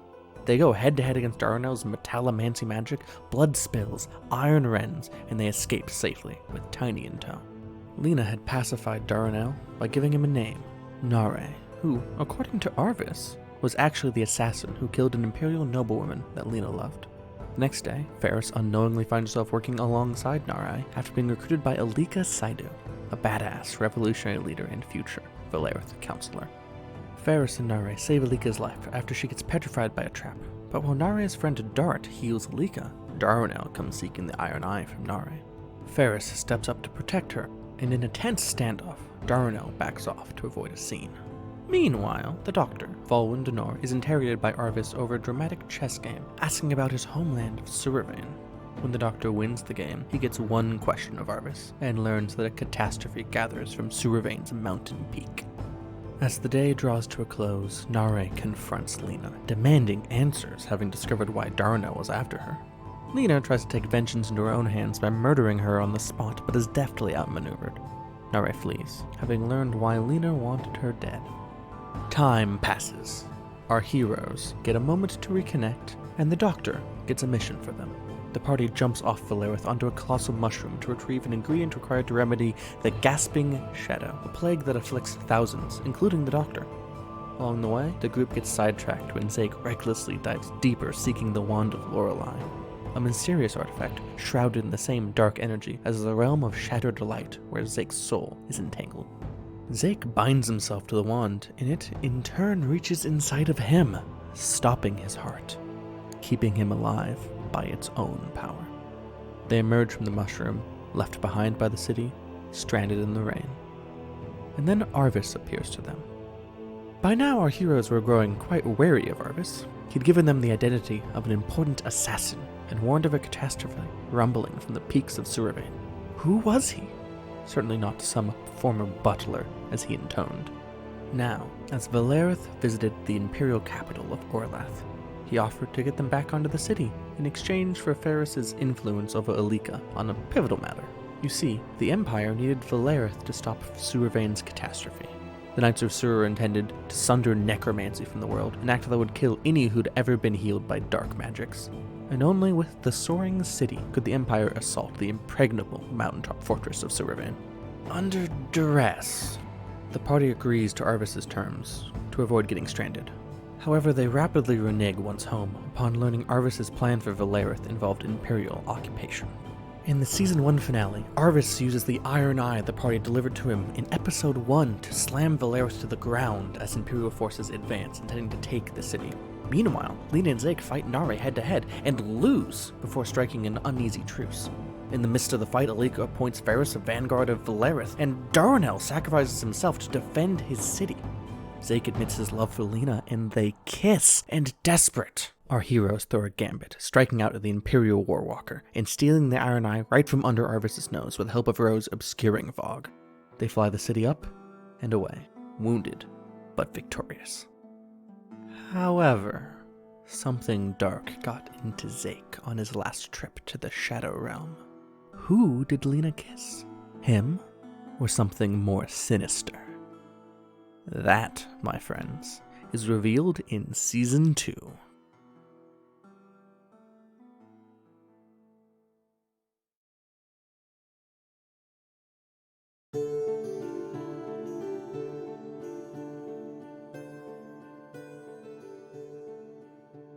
Heya, I'm Nat, back to recap Season 2 of Quest the Soaring City with alacrity. We return a week after the Empire's attempt to seize Valarith. The city is hiding low in a fog-choked canyon deep within Imperial territory, and Ro hath decreed it to be their birthday. They receive charming gifts from each hero, as well as Alika, the badass revolutionary that Ferris pines after. One touching birthday later, and our heroes resume their search for the second Iron Eye. Eyes do come in pairs, after all. They delve deep beneath the Soaring City's Julep Cemetery and encounter a cabal of skin-stealing devotees bent on the Baron's return. In heated battle against wrathful undead, Zeke employs the Wand of Lorelei to banish one skin thief, Fenestra, all the way to the realm of Shattered Light. Oh, but Zeke was actually being controlled by an entity trapped in that realm known as the Fear of Taken, so his actions may have had untoward intents behind them. When they do find the Iron Eye, it's guarded by a scythe-wielding, skull-masked knight who, spoiler alert, is Ro's father. His name is Rolst, and he clearly doesn't want to fight the party, but is magically compelled to attack Ro. By the end of a disastrous battle, only Lena remains standing between Ro and this terrifying enemy. Desperate, she grabs the wand from Zeke and just manages to banish Rolst, allowing an escape. But they'd learned one chilling detail. That Ro's death could return the Baron to life. Our heroes surfaced from the catacombs to find Valarith under siege by a mercenary company known as the Golden Gear, led by someone familiar to Ferris. She ventures out alone to meet the Golden Gear leader, surprised and delighted to find it to be her old Solari mentor, Janan, who's actually there to help Valarith escape Imperial pursuit, and advises Ferris to seek the aid of the Dawn, the first Solari ever. As that's happening, Shadowzake gets up to no good and shadows the head journalist of the Valarith paper, a diplomat from Suravane, an order of knights that want to sunder necromancy from the world, and their downstairs bakery owner, Mr. Batinga, bending them to the Fear's dark will. Then, Ferris gets served for negligent homicide by Dee's Pizzeria. Yeah. Valarith takes off. headed for the Knights of Sur. Ro and Everett, a fellow troublemaking kid, want to help Ferris, so they break into the pizza place for dirt. Instead, they find a closet full of stolen skin suits. They run, horrified, and are attacked on their way back by Rolst, who gives Ro donuts before fighting the kids. They make it away safe, but not before seeing Ro's mom, Liddell, at a distance. She's a terrifying undead warrior woman who needs to slay Ro to earn her eternal rest. Ferris reveals to Alika that she was originally sent to Valarith to kill her. She rebelled against orders, but still feels immensely guilty about it. Then, they both share that they've fallen for each other, but neither can set aside the guilt at putting themselves ahead of the city they both serve.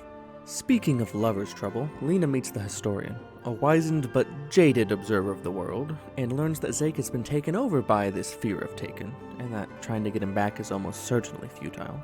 She also receives a mutagen that will allow her to talk to the real Zeke just one last time. She slips it into his drink. Real Zeke breaks through, reveals the people he shadowed, and asks Lena to take his life. She knocks him out instead, takes the wand, and runs to Arvis for help. Arvis offers an answer that requires killing Zeke and putting his soul into a new body. Lena agrees, but seems hesitant, so Arvis contacts an assassin, against her wishes, to do the killing part. The assassin, Roderick, easily gets to Zeke, but reveals he's Zake's brother and refuses to kill him. As Roderick flees, he's identified by Everett as his father? So Zeke and Everett are related? Wild. With Roderick gone, Ferris shares about the Dawn, and the party all venture out to meet her, bringing unconscious Zeke and Batinga in hopes she can help. The Dawn is a kindly and exceptionally old Solari, who teaches Ferris the powerful spell Last Light, and with its fearsome power, Ferris banishes the fear from Batinga and Zeke, the latter of who Lena promptly gives a long overdue smooch. A lot happens as the city approaches Sewervane. Lena and Ro infiltrate the castle to dispose of poisoned scones that evil Batinga had sent. Ferris and Falwyn save the shadowed Surian diplomat with the power of sapphic love and light magic. Ro puts on a necklace sent in a letter from Rolst, and it bores into their heart, giving the kid control over Valarith's flight. It also calls Ro's mother, Liddell, to Crown Tower to fight our heroes, which nearly kills Ro twice before Liddell escapes. Ferris and Alika finally put themselves first and kiss. Finally. Before we know it, the Knights of Sur are putting the finishing touches on their magical spell to sunder necromancy from the world. Our heroes split into two groups. Lena, Zeke, and Ro delve beneath Sewervane to disrupt the ritual, while Falwyn and Ferris descend onto a platform wrought of sunlight to fight the Father of the Dawn, the spiritual and martial leader of the Knights. The battle above is pitched as the Father releases devastating strike after strike, but all they need is to buy time for Below Team to steal their way into Sewervane. Zeke leads the way into a grand cathedral chamber full of 100 scribes invoking their grand ritual. Strapped for time, Zeke relies on a lethal technique, Slayer. In an instant, he kills 50 of the scribes invoking the ritual, stopping it in its tracks. Above, the Father of the Dawn feels the ritual end, and in an act of utter spite, he calls a meteor down from the heavens to strike Valarith true. Our heroes have stopped the ritual, but the cost has been immense. However, even in darkest times can hope flourish. While soaring back to Valarith on Bird Ro's back, Zeke proposes to Lena. She agrees, and they bind their stories together, from this step till their last.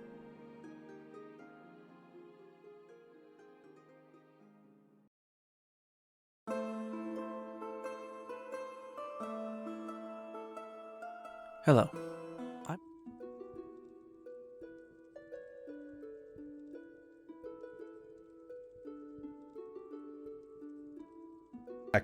Hey! Woo! Hey, there we go. Hi.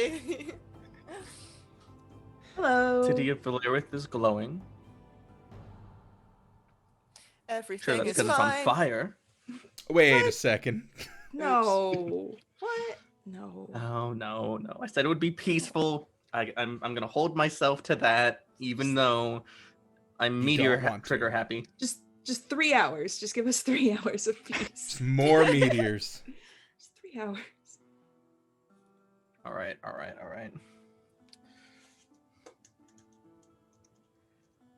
So where were we? Oh, yeah. Where were we? Yeah, What's happening? We left on Doctor time.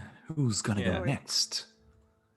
So everybody but Izza and Robert have called a scene. I've done 2. So I'm gonna chuck one at Izza to do.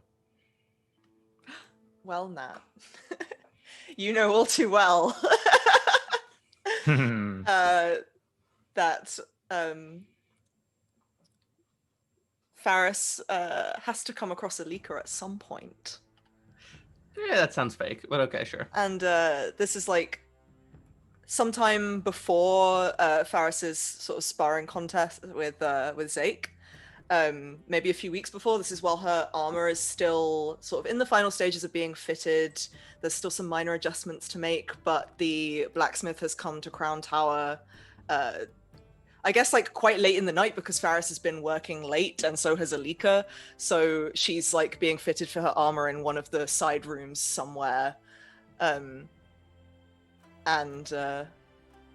either Alika has been there the entire time or comes in towards the end. I don't know. I think you hear the door open and just catch her saying, "That's gonna look so good."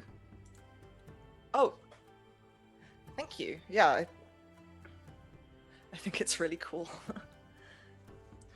And Faris is wearing,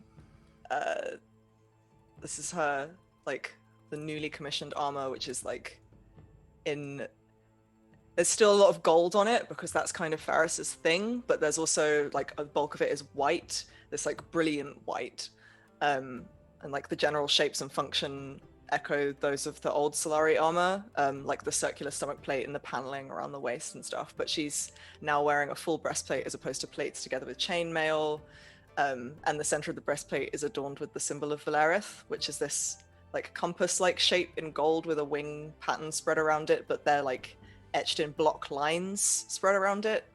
And she's also wearing the Vanguard badge that Alika gave her, which is the same emblem on the sash around her, the red sash around her waist.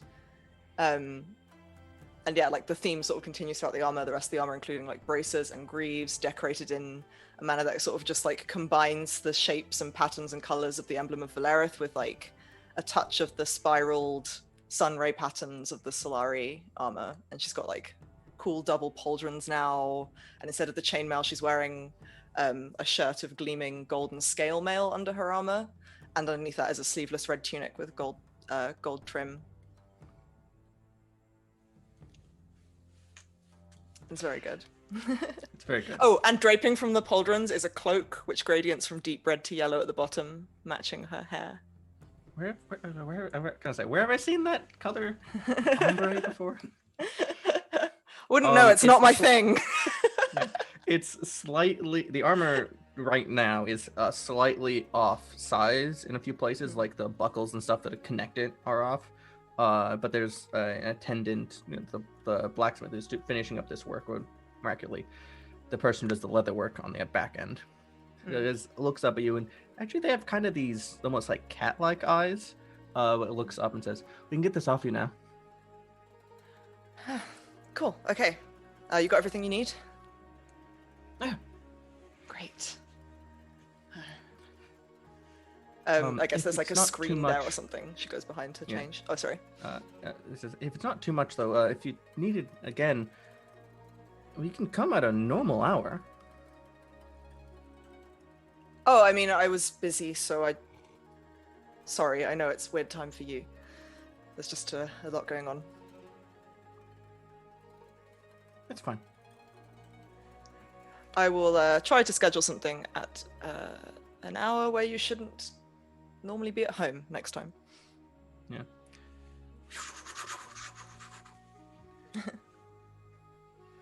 After you get out and the blacksmith heads off, like I feel like there's a table. There's this sitting there. She looks over and says, they were right about one thing. Maybe we should be working a little nicer hours. I mean, I still have the paperwork to take care of for the... Yeah, you're right.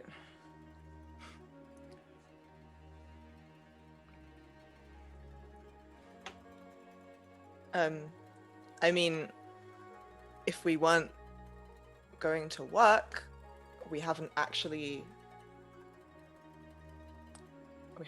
spent any time together that wasn't to do with working since everything. Yeah, that might be part of my interest in working less, is maybe we have a very good understanding of how we operate here, but how do we operate out there? Yeah. I don't know. And I mean, Lena said that normal people go on dates together, so Oh. No, that's I love that.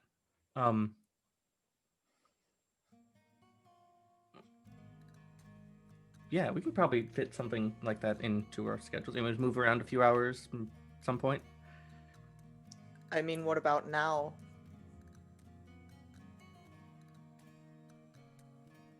But yeah, yes. Only Sure, if sure. you want to. I don't want to.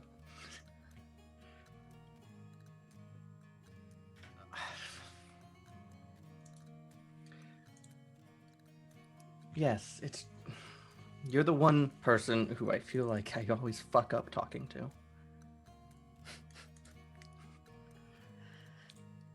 Well, I fuck up talking to everyone, so welcome to my world. Well, equal footing. So, what? Do we just go for a walk? I mean, what's open at this hour? What time is it? And she leans over, looks at the clock, and goes, "Oh, God, it's late." I mean, if we wanted to go somewhere nice, we could always go to the secret house.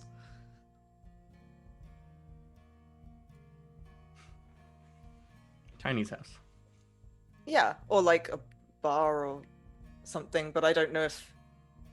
I mean, we haven't really talked about whether or not you want to be seen in public together, so I don't know... I think we can totally get seen in public together, but how about not tonight? The Tiny's house sounds perfect. Sure. And if Ro's there, we'll figure something else out. Yeah. And she stands up and she starts to walk out, and then she pauses. She takes a breath, takes a few steps, like literally backwards, and grabs your hand. Oh. And then continues to now slightly pull Ferris out. Aris is secretly very happy to have her hand held and just follows along. There was like one person around in the main body of Crown Tower as you head out, but Malika just out. Yeah. And you make your way out across town. It is a... See, the lovely thing about flying above the clouds is that the stars are just always entirely out. You walk your way over towards the little overgrown tiny house. Do you want to just arrive there, or do you want to talk on the way? This is like a meta decision. It is like a meta decision. I think any talk on the way would probably be sort of like small talk stuff. So like... Okay, so let's say you have some small talk. Yeah. And we skip over that because we can't. That'll be weird. And then we'll show up. Yeah. It is abandoned. There is a little like the remnants of the fire in there. It's like a few hours cold. I think Farah sort of nudges the door open, checks to see whether Ro is inside or anyone else, and then seeing that they aren't, just kind of like steps aside to let Alika in first. She heads on in, and imagine there's like a little impromptu, you know, the always like there's a stump and a log and like some other thing to sit around the campfire. She just sits down on the log. Faris sits on the other side of the fire and starts like setting it up again. I mean, she probably just uses magic, to be honest. Yeah, I was gonna say, if you're gonna pull out the tinderbox, Alika's gonna comment and be like, "Is that really the?" Yeah, she just like shoves her hand over the fire, and the like sort of glowing sun-like energy sort of coalesces around her hand, and then turns into a flame in the palm of her hand, and she just holds it over there to let the logs light. She looks at Ferris's tattoos as they light up with the little bit of Solari magic. Yeah. In fact, she's the tunic she now wears regularly is a sleeveless tunic because you've got to show off those arms, and so she can now see like more of the tattoos than before, basically. So she'd be able to see like the tattoos going all the way down her arms as well, which are like there's like rings of spirals that go in bands all the way down her arms, and then also one long pattern that goes all the way down the length of her entire arm, all the way down to her hands, where there are like another ring of spirals and waves tattooed on the back of her hand, and then more rings around each finger. Yeah, Alika's definitely like looks at the tensed arm that's casting the magic. Just, casually. Yep.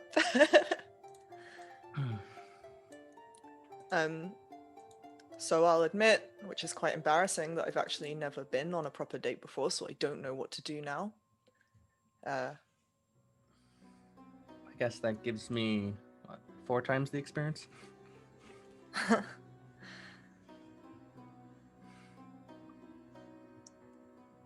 I think you're doing fine so far.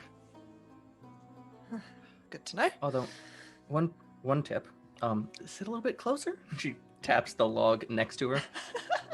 Faris on the opposite side of the fire. Yeah. Yeah, right. Gets up and goes and sits around on the log next to her.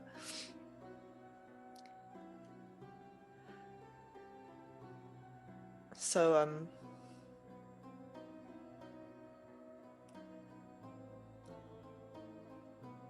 I mean, I guess you said before that we don't actually really know each other that well. So beyond the context of Vanguard stuff and Council stuff and saving the city. So, I mean, is that a good place to start? Yeah, how about this?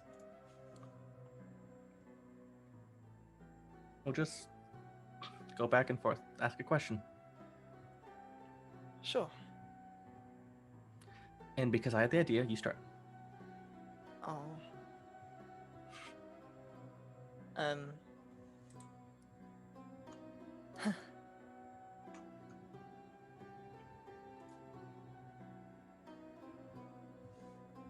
So I guess I know that you didn't grow up here.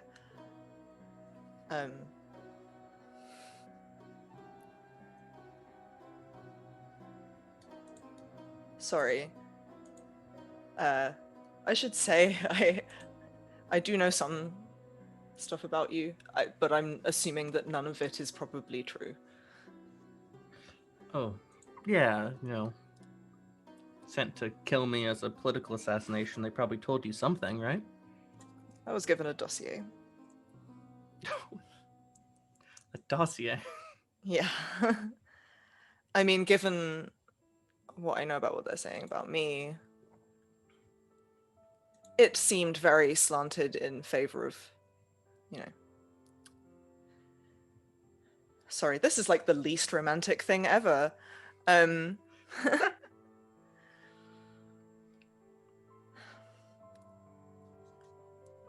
Where'd you grow up?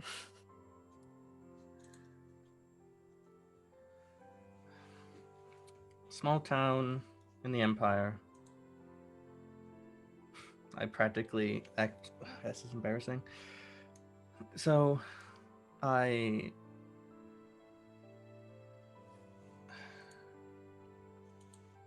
put it this way. This will be fun. The first time I ever touched a sword was on the stage in getting taught how to fake stab people. My parents were thespians. I learned to talk before I learned to actually back it up. Oh, that's not what I was expecting at all. That's, like I said, it's embarrassing. It's not. People look It's at not me as this embarrassing. badass leader, and it's all just, It's interesting.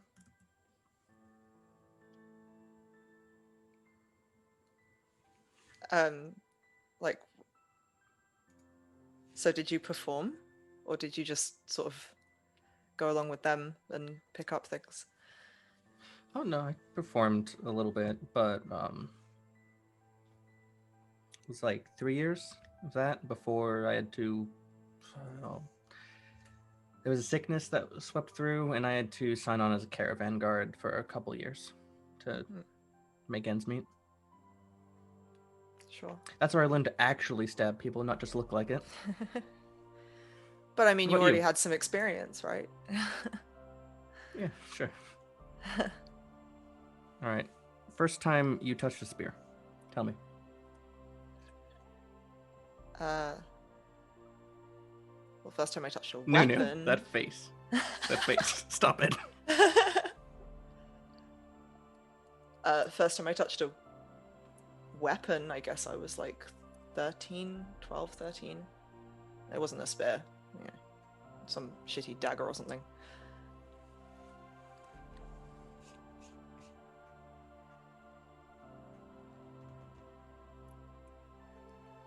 Riveting. Sorry, I'm not used to...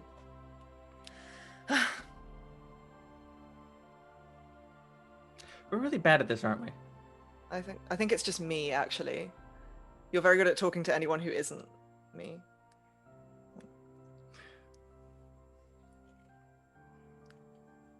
I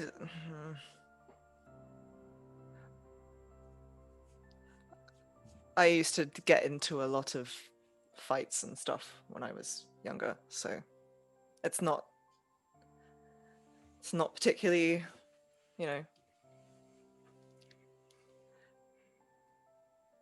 it's not as fun as growing up as part of an acting troupe.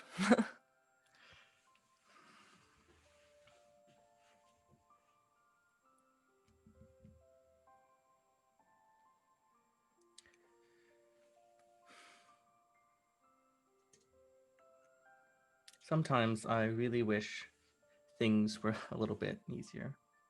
I don't know.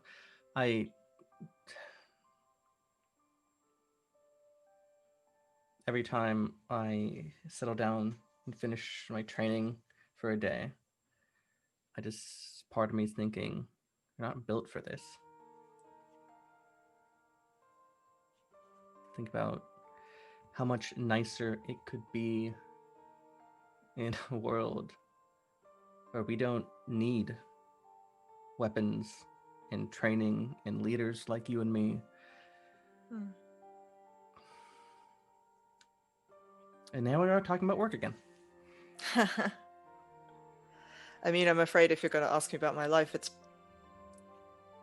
pretty much a bunch of shitty stuff, and then I joined the Solari, and that's it. It's not very interesting, sorry. Or romantic, or nice to hear about. So maybe this was not the right...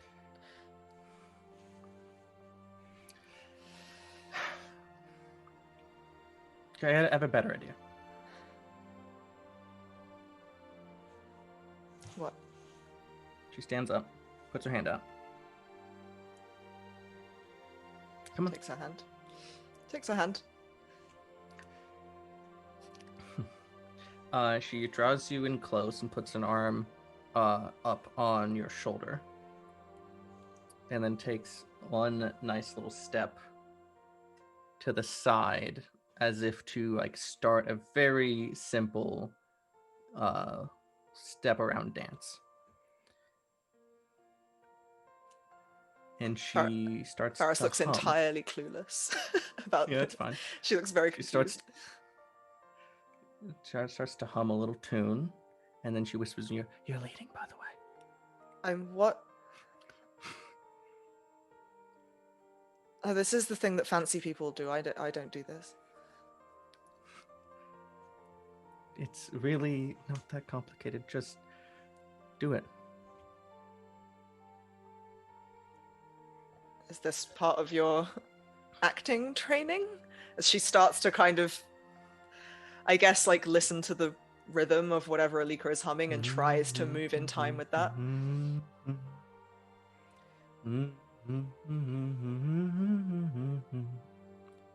it's just very simple little side, and after a little bit, maybe we'll work better when we just talk a little less.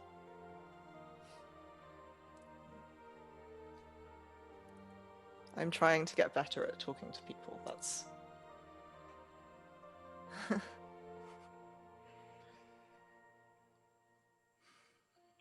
Sorry. She leans her head forward and just rests it on your shoulder.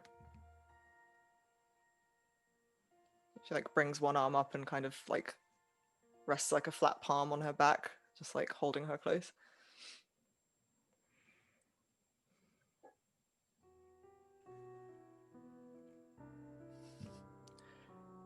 In the firelight, in the night, in the Soaring City, she stops humming, and you just stand there holding each other for a little bit.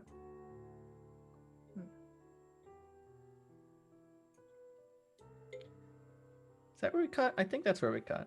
Yeah, that's well cute.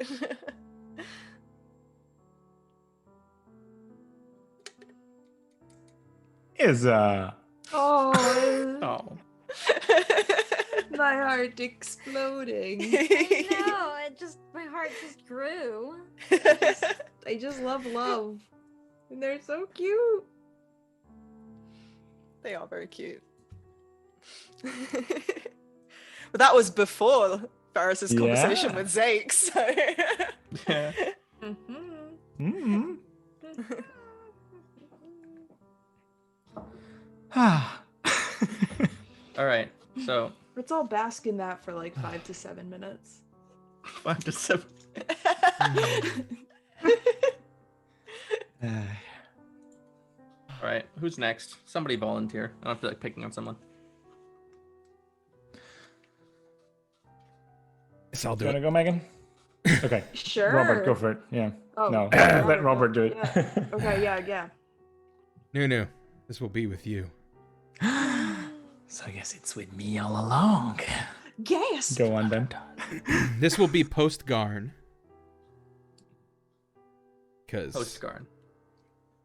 discussion with Garn has influenced things. In fact, the doctor has a new outfit that you know what it looks like post talking to Garn. Ooh. It'll be, in fact, after going to pick it up. And, Woo-woo? Uwu. Doctor will come and knock on your door, hoping that you're there. Yeah. I guess just come in, and as you come in, you just see Zake's packing some things. What are you doing, Zake?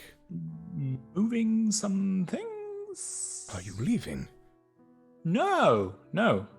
Just moving a few things around the house. Nothing big. All right. I wanted to talk to you about something. It's been bothering me since I heard of it. Sure. I've been spending time with Ro because of things going on with them, and they let it slip what you did in Soaring. Well, sure. Sooner or later, this would happen.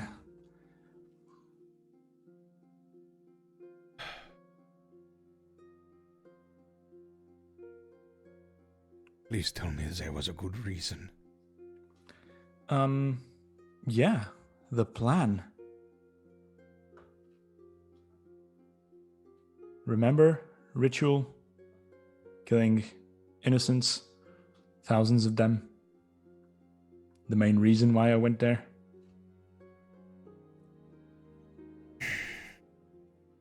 And also, Lena and Ro were there. The guards were onto them. Had to act fast.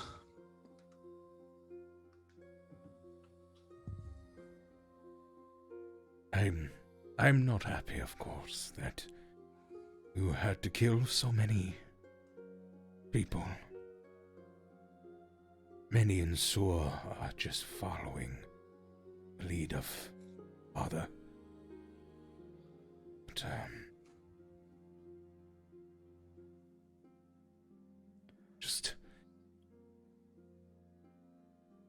I may have to go back there at some point. They are also dying from shadow. The plague I have.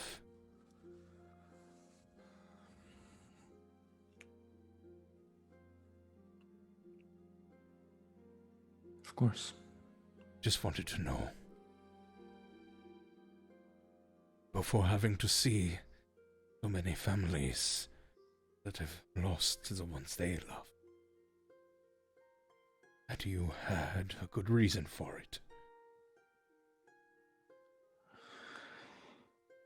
Not gonna lie to you, Fulwin. There were other options. Less effective. Probably, maybe could fail. I didn't want to risk it. That's what we said when we split, wasn't it? Get the thing done. That's what I do. Get things done. I also said to try not to kill anyone, but... Emphasis on try. Look, the way I see it, we plan to disrupt the world the least we can. When we have time to plan. When we don't, we make snap decisions. And those, sheer mathematics.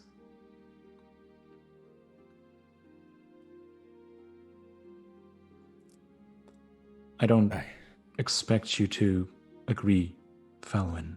Don't worry. I just want you to know that's how I think. Yeah.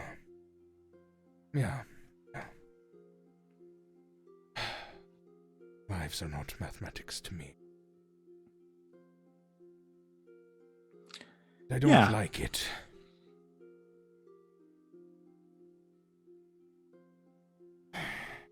But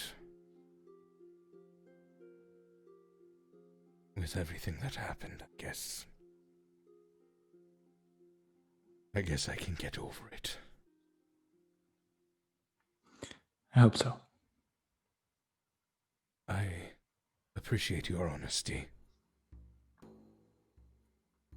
Oh, also, not everyone, but I spoke with, Gon Regis. Oh. He appears to have had a change of heart. He doesn't like what the father did. He's also confirmed my suspicions that my uncle still lives. So, threat is not completely gone. Well, I figured we bought us some time at least. Can think about things further. And, I don't think I need to warn you about this, but don't be too quick to trust. If your uncle is still out there and pulling the strings, Garn could be on the other side of one of those strings. Oh, I know. No. I do not plan to let something like this happen again. If I must, I will change sort of in myself. Chill, big boy. It's fine. One step at a time, huh? Yeah. Well, thank you for this conversation. I found it rewarding. Thank you for understanding. As best I can. I assure you, I don't make these decisions lightly. That's why I like to plan. Gives us time to think. Makes sense. All right. And Doctor just kind of turns his new cloak, billowing out a bit, and walks away. Fancy. Thank you. I don't know if you haven't seen the season 3 art of the Doctor yet. There's very much Bloodborne boss energy. Yeah. Listen, he is a Bloodborne boss, all right? Robert sent me the references and I was like, cool, I love the character designs in Bloodborne. Right. There's a bloodborne pathogen joke in there somewhere. I just can't find it. So Don't try the crab dip. Yeah. Yeah.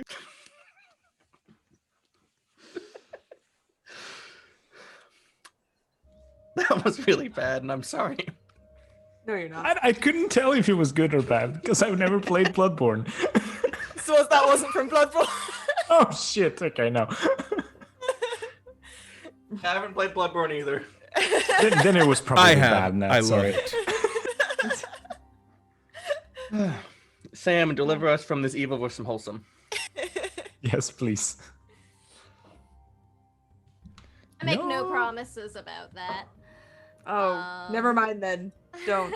I mean, Abort. also, whenever Abort mission. Ro is doing things, I get to like foreshadow a lot. So like, keep going. Okay. Well, I think Ferris and Ro need to have a chat. I think this scene takes place towards kind of the end of the break, maybe like in the last month or so before, we really pick things back up. I think this is gonna be Ferris breaking up a bit of a hoopla that Ro gets themselves into. I think probably with their good old friend Everett nearby. Ro's been kind of a little more prone to talking back and things lately, and seems to be getting into some scrapes with some other local teens. So I think this scene sort of has Ferris like coming, like walking down the street, maybe like leaving Crown Tower or something on the way back to the Spire, and there's just like lots of kids yelling. And there's just like Ro on top of some other kid wailing on them. Oh my god. Ooh. Yep. Oh, You wow. wanted wholesome. You wanted wholesome. That is not what we planned. Yeah. Kick their ass, Ro. I believe in you. Yeah, Ferris is just like, get him, Ro. Starts punching another kid. No. Ferris just drop kicks a kid. Ferris is just like, by Well, that my escalated power quickly. as the Vanguard. Vanguard. All right, so yeah, Ro is having a fight, and Ferris sees that. It's not the kid you're fighting isn't Everett, right? No, not And at yet- all. I bet Everett's like trash talking the other kids' friends or something. And also like stealing all their lunch money. Yeah, Everett's the type where it's like he's not gonna fight him, but he might screw him over. Everett has his ways. Yeah, I think Everyone's Faris is collecting like, bets on who's gonna win in the fight. but it's somehow rigged so that he gets all the money either Yeah, way. Like He just got some poisons one kind of of the kids. scam going. That's big Lena energy, and So I'm very proud of him. So yeah, I think Faris is heading home from Crown Tower. Sort of like after the potentially disastrous but also very cute date with Alika, they like made sure that they actually went home at sensible times unless it was absolutely unavoidable. So she is now heading home while it is still light outside, shockingly. Proud. Yeah. And so she is in like full Vanguard gear as well because she doesn't take the armor off until she gets home. Intimidate some So kids. yeah, so the vanguard of the city hears some kind of commotion going on and hears people yelling, and maybe some people who don't really know what's going on kind of like catch her eye and like try to get her to come over. She sort of strides straight into this crowd of people, and I guess like how badly is Ro beating up this kid? You hear somebody, so there's like a ring of them a little bit because they've started to enjoy this, and you hear someone yelling, "Scold their ass, Mark!" As you tower over and you can see what's going on in the center, you see Ro is there an element effect happening, or is it just Ro getting scrappy? Yeah, for sure. I mean, Ro's not like using their magic against this kid, but I think the closer that Ferris gets to the epicenter of this fight, it's getting hotter. Okay.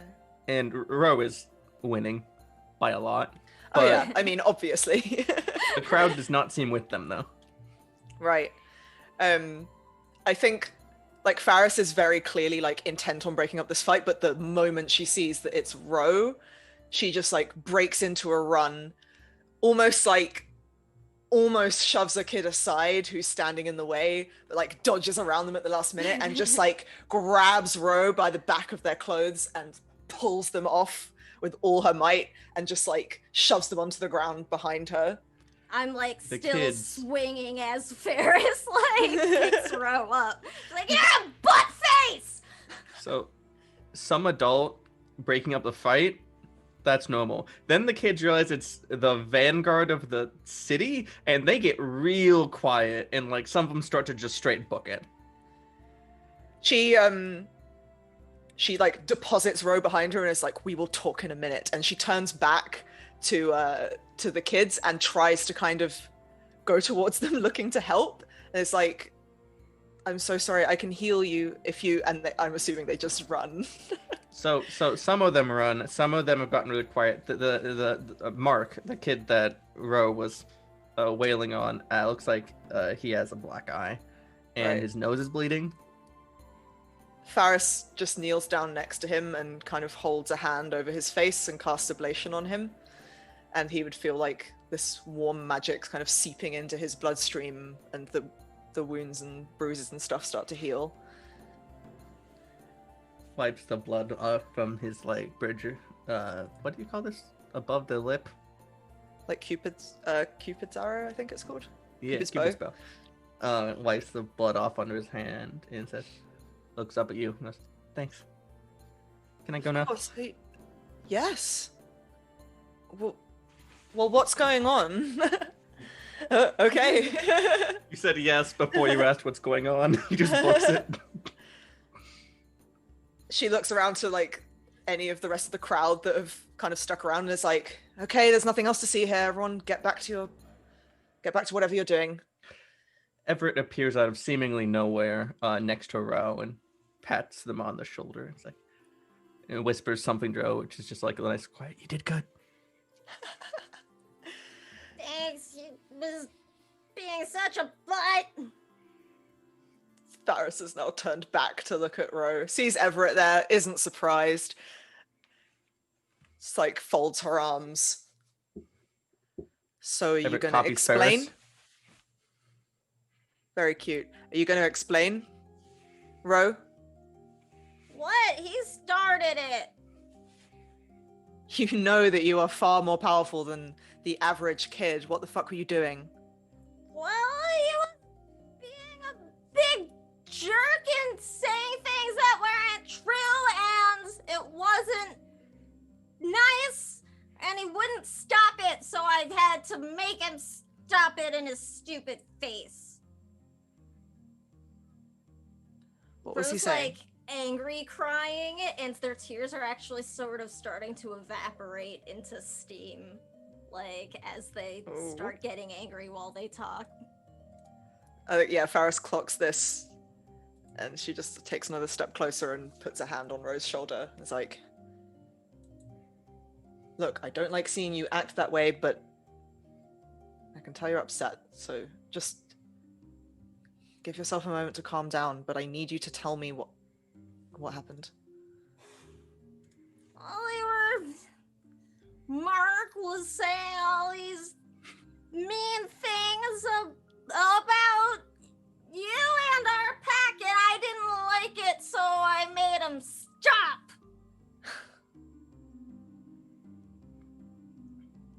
You don't need to do that.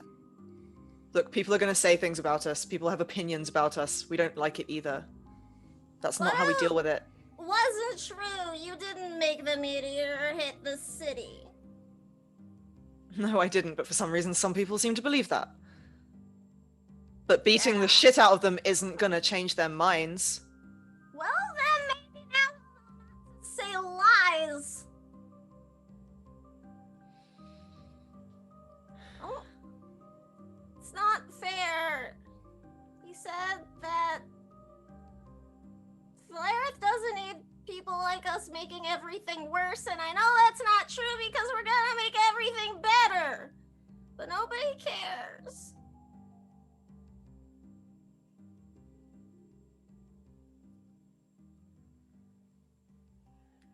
I know it's frustrating. I get it. But the situation with Suravane is really complicated, and not everyone is privy to all the information that we have. Like, people are going to make assumptions. And they're going to say stupid things, but this isn't the way to handle it, Ro. I don't want to see you acting like this.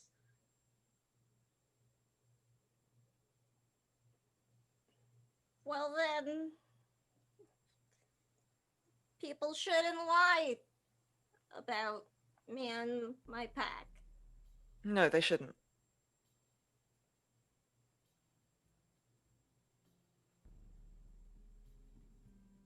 But we're getting things done in the city our own way, and eventually they'll come around.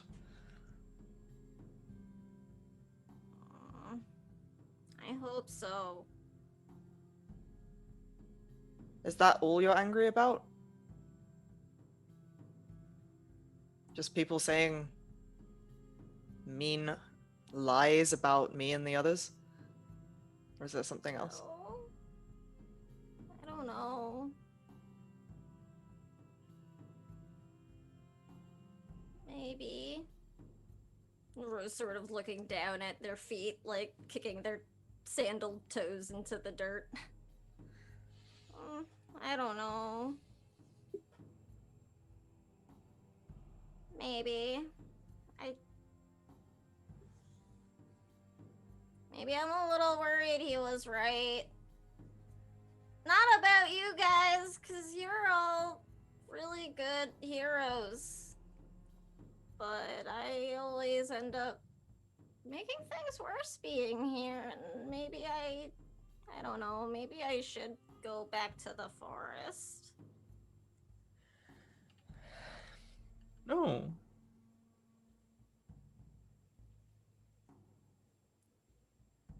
You don't make things worse, where you make them, well, other than the situation I just broke up, generally you make things a lot better around here, I think. I don't know. when I'm around everybody else, even when it's not me punching Mark's stupid face, other people always get hurt. Like when that Liddell lady shows up and almost hurts everybody. What if she shows up again and hurts more people? Like, not even us. What if we're not there and we can't keep the people safe? So maybe I shouldn't be here, and maybe he's right and I make things worse when I'm here. Because it makes everybody in danger. Or you being here lets us protect you. And Liddell's cruelty isn't your fault.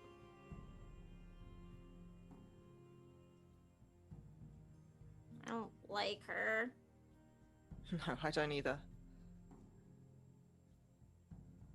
Do you think she's gonna come back? She hasn't been back for a while, and she said she would, but she's not. Varys is like very aware that they're all still like stood in the street basically, and she's gonna kind of like gently guide Ro and Everett just to somewhere slightly more secluded so they're not stood in the middle of a main road anymore.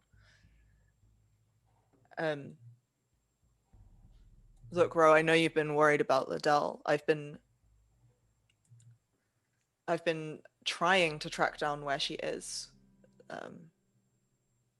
We haven't found her yet. But I am determined not to let her hurt you again.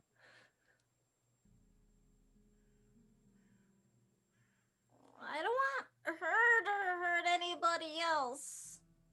I'll punch her stupid face, too. See, she's someone who maybe deserves to be punched in the stupid face. But, I am the vanguard of the city. It's my job to protect the city, and you are a citizen of this city, and one that I care about very much. So, I consider it partly my responsibility to find her and make sure she can't hurt anyone anymore. Well, I want to find her, too, so do you promise that you'll take me when you look for her?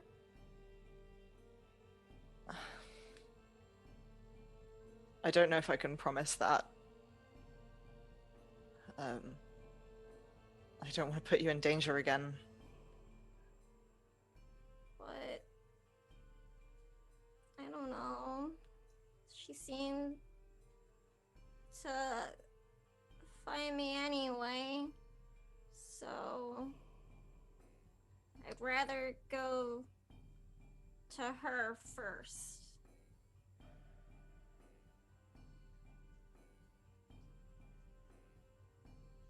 Maybe. I don't know. I didn't really do much last time, I guess. Everyone got so hurt.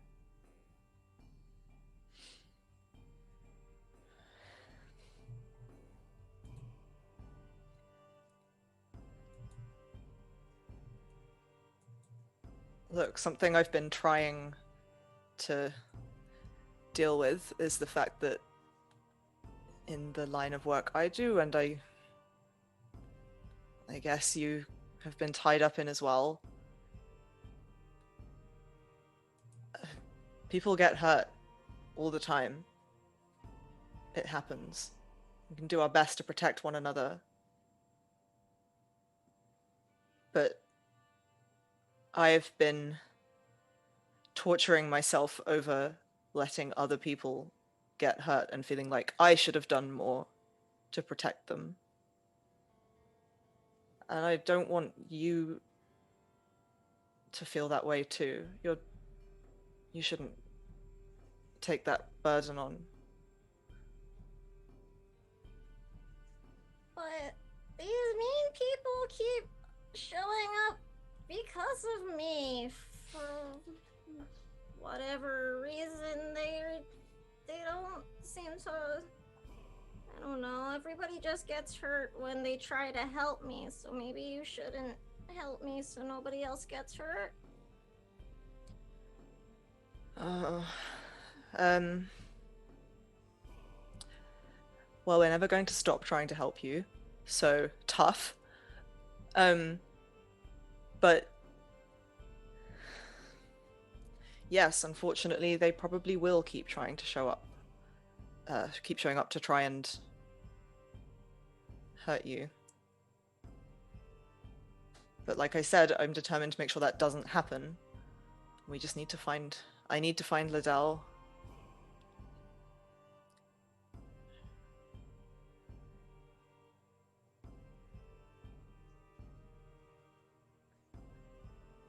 Do you know why they want you? You understood what they said down in the catacombs, right? I mean, I don't know. They said, I know they need something to do with bringing the Baron back, but I don't know why they need me or why they hate me so much. I didn't do anything to any of them. No, you didn't. You were born. That's all. Everett, do you mind just giving us a moment? He's been standing there silently. He's been staying here silently, feeling very uncomfortable for a while. Yeah. Ro, you know your dagger? How it has the symbol of the Baron on it? Yeah? Well, I guess, I mean, I'm not from here, but I know a little about the Baron.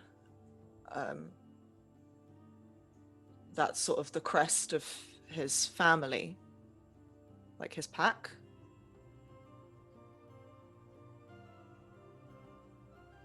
Okay. So...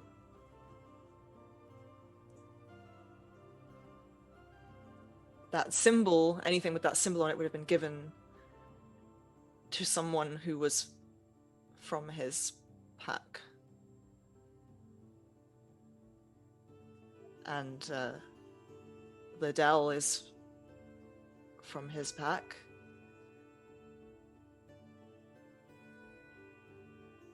That makes sense. She sucks.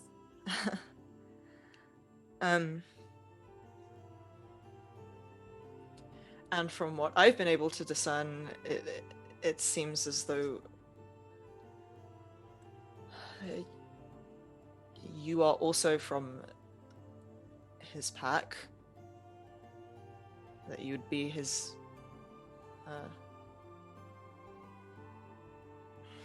I'm sorry, this shouldn't be the way you find this out. I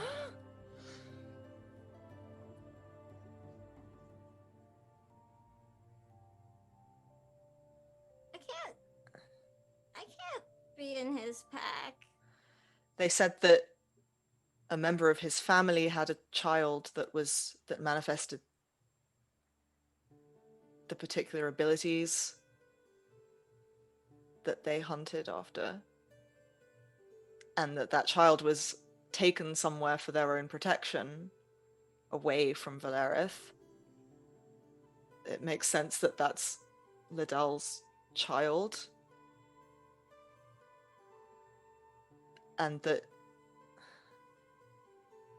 if you are the sacrifice they're talking about, that child is you.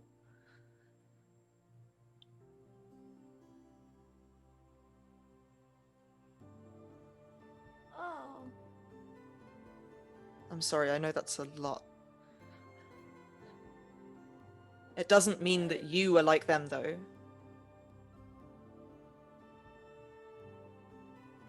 But it's not... It's not what it's supposed to be. I don't want to be in their pack. And the temperature is just sort of plummeting now. Faris, instinctively reaches out a hand and touches Rose's shoulder and just tries to calm them down. Maybe starts casting some like ablation healing magic to warm them up. I don't want to be in their pack because they're bad and they hurt everybody and I know. But you're everyone's gonna hate me if I'm in their pack. What if they make me leave the city? No one's gonna want Ro, that's not going to happen. here. Ro, that's not going to happen. Because you're not in their pack, you're in our pack. But that's not what it was supposed to be like. My pack is supposed to be good. Not And always. It's not always how it ends up. I came all the way here to find them, and I don't want it to be them. I'm sorry. She pulls Ro into a hug. I'm sorry, I know. That's not... Look. No one is going to make you leave the city. You're in our pack. That's the pack that matters because that's the pack that cares about you. You understand? They're gonna keep coming after me, and people will get hurt, and they'll hurt people in the city, And that's why we're not going to let that happen. That's why me and Alika have been looking for Liddell. Sam, yeah. is Ro crying at this point? Yes. Excellent.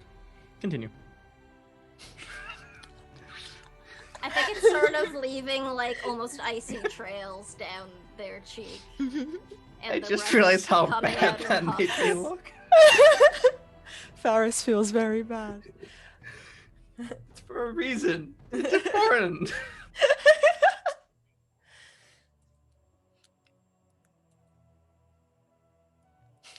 So Rose just sort of standing there actually, and for once they're not really returning a hug. They're just like sobbing and their arms are hanging at their side while they're trying to sort of process and handle everything. I think seeing So- that Ro doesn't seem to want to be hugged, Faris will take a step back and just kind of let them take things at their own pace.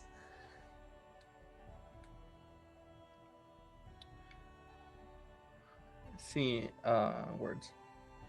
Around Ro is kind of formed a little frost circle, spiraling outward because it's been raining a little bit recently.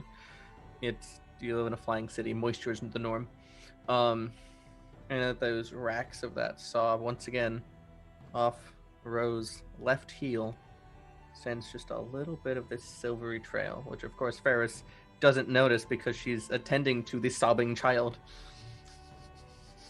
Damn you, Nat. You fucking monster! So we're gonna jump off that scene. Yep. I'm so sorry. I love you. I'm so sorry, Sam. Terrible. Terrible. Let's get sad. Oh, Get sad. Damn. We What planned that. It's okay. What happened to the wholesome? Damn. All right, so I That's asked for cheers. wholesome and I get this. So, okay, Lena and Zake, tear my heart out, please. Oh That's shit. using reverse No. psychology. Let's get wholesome. Yeah. What I heard was Do it. get wholesome. And do it kind of quickly. Okay. Lena. One day, probably like a couple of weeks, no, probably like halfway between the meteor and the end of the skip time, right? So when everyone had time to start rebuilding, blah blah blah, things were kind of falling into normality again. Some things already moved from one bedroom to the other. Small things first, little brush first, and then just a couple of basic clothes, etc., etc. Don't move my piles. Everything is in the exact no. spot that it should be Absolutely, some piles have been moved and clothes folded. dare you? But one day you just, when you reach the bedroom, like after a day out or whatever, it was planned properly, you just find a note saying rooftop whenever you can. Ooh. Like, oh, good. Perfect time to yell at him about the piles. Oh yeah, there's definitely a pile that you've made this morning is already put away. I say the room's probably just clean, and it's just like, what the No. There are a few things that that don't bother Zeke as much that they keep him there. Just like, no, all right, let's give her that as at least. But like the annoying things, they're put away. Yeah. I am gonna grab something from beneath a pile that I've been holding on to and go up to the roof. Cool. So as you reach the rooftop, on the flat area of the rooftop, which is already established, of course. I prefer the slanted area. On the border between the slanted area and the flat area, is just like a largish blanket with just a few things spread around, just like donuts from Mr. Batinga, a few scones, fresh fruit here and there, just a things just with different beverages here and there that you can choose from. And sitting there just casually waiting, arms crossed behind their heads, just looking into the horizon, really like cool. sitting down but the back on the slanted area, so just like the 45-degree lean, right? Wearing just a casual home clothing, so probably just like a flowy skirts, silky shirts, some kind of combo like that. Stands Egg just waiting and seeing you peek from below, just calls you. Aha! So you got my little note, yeah? Yeah, I hope you weren't waiting too long. Now, I was waiting for someone else, but since you're here already, want to sit? I mean, yeah, as long as you're, like, if the person you're waiting for shows up, I can just leave. That's fine. No, I was just waiting for my fiance, but she's late, so you might as well just sit. She sounds like a mess. Oof. Couldn't tell you. Yeah, I'll go sit down on the blanket.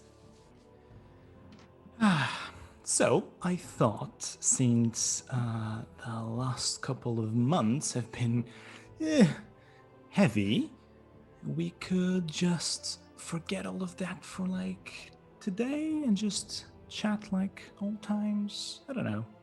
Be eluded once more. Sure. Yeah. It sounds really weird, but nice.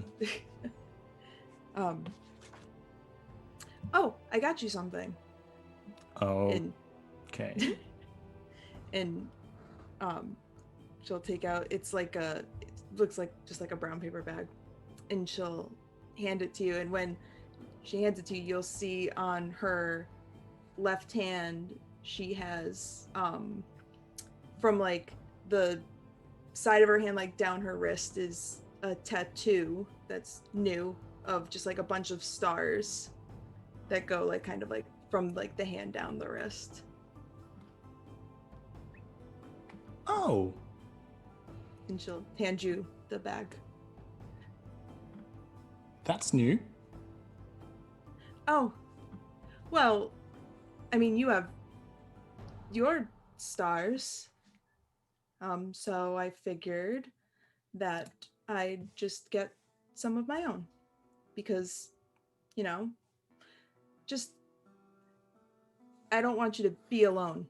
Sure. Yeah. So Look, I've been called a star before, but stars, that's new. Look. Shut up. Thank you. I appreciate it. It means a lot. So, Well, what's this? Well, open it. Opens it. And you are holding in your hands the only a volume of the only standalone Blue Jay graphic novels. There was like a 4-issue run, and this is like a compilation of them all. And you'd be like, all right, so in this, the magpie gets kidnapped by the villain, and the Blue Jay needs to go and get her.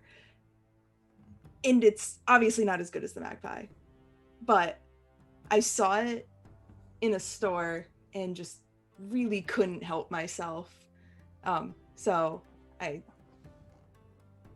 just in case, like, you wanted to be the hero. Very, very funny, Lena.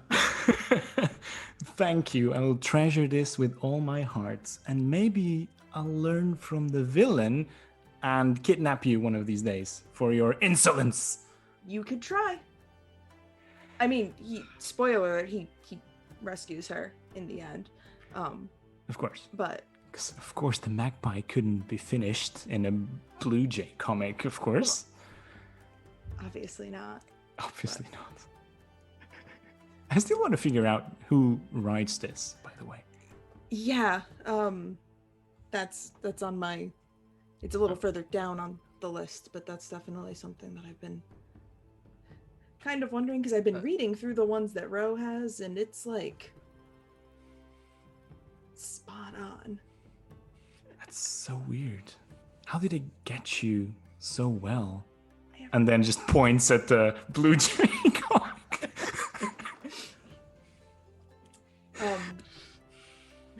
Because they took all of the competent parts of both of us and made them the magpie, and then took everything else about me and made them the Blue Jay. Gotcha. I'm gonna pretend that's what happened, and I'll give you a pass for today. Because as I said, no problems. Just sit down. Let's eat. Think about futile things, irrelevant stuff. One day. Okay? Yeah. Let's go. Starting now. It's like, what do we talk about? Like, without, just like an overwhelming sense of dread and urgency hanging over us. Zake, you feel your heart beat once. It's very painful. Do I also feel that? Probably. Yeah. Yeah. Because of your bond. Yeah. You don't get the pain quite as much as just like the scent. It actually triggers the Zake is in danger thing very lightly. Are you okay? Yeah, just rubs their chest a little bit. Yeah, no, of course. Where was I? Just start small, Lena. What did you have for breakfast today?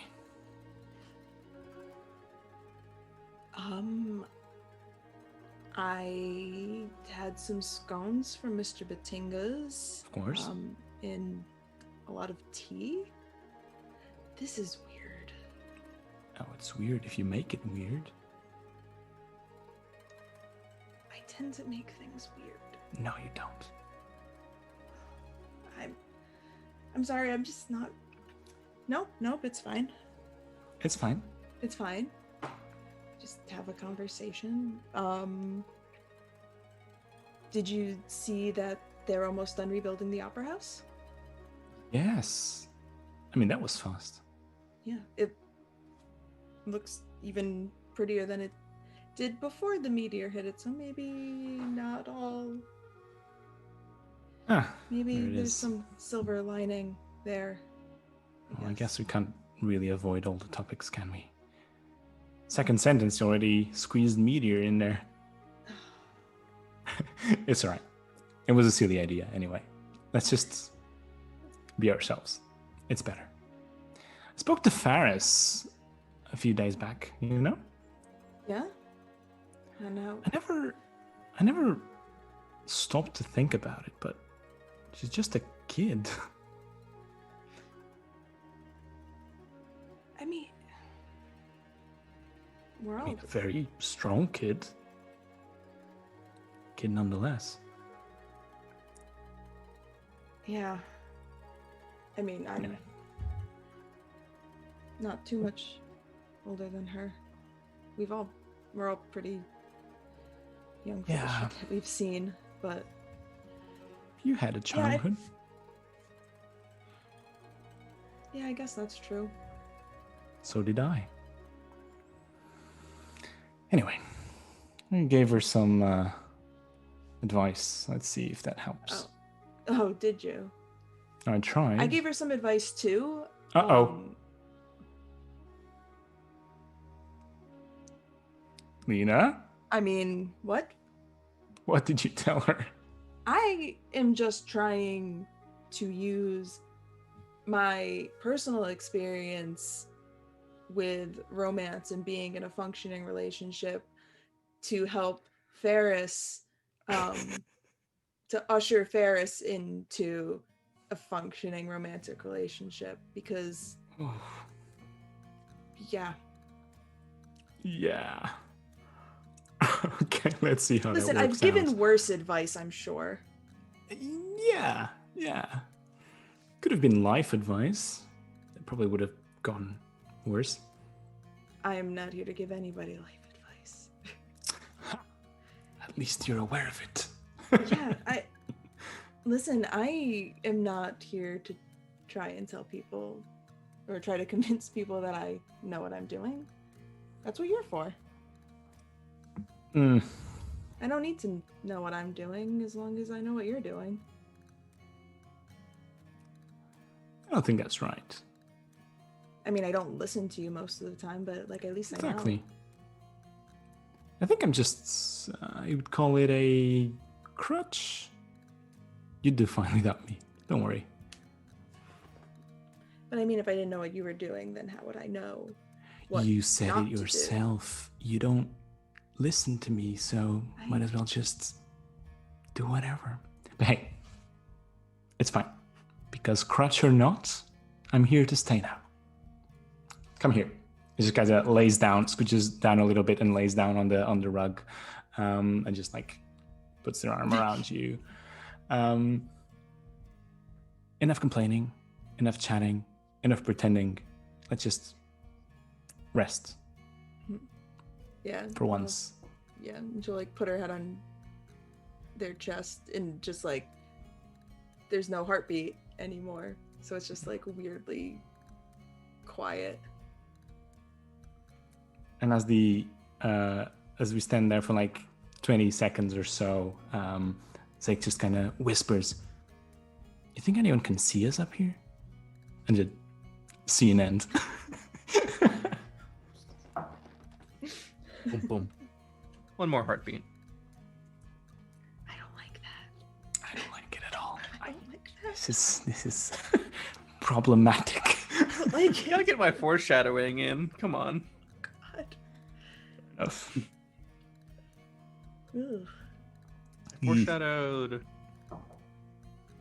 3 of the 5 problems. Oh God. It's fine. Oh my gosh. Oh, 3 of the 6. I forgot about 1. Damn it. Oh, no, that's fantastic. 6, got it. Mhm. It's Fine. okay. In all likelihood, you won't solve them all this season anyway. It's yeah. You've just brought a problem I feel per like member of us No too Initiative. well. I got it. I mean, I guess that feels better. Matt, we've talked about this. Stop making problems up. Let us finish the. Yeah, we've still got some. We left make over our from own last problems. Time. Like, Now all the problems. Everett still lives in our house. We've got enough problems. That's a full-time problem. Oh, I hope he at least All made right. a good buck off of Rose fight.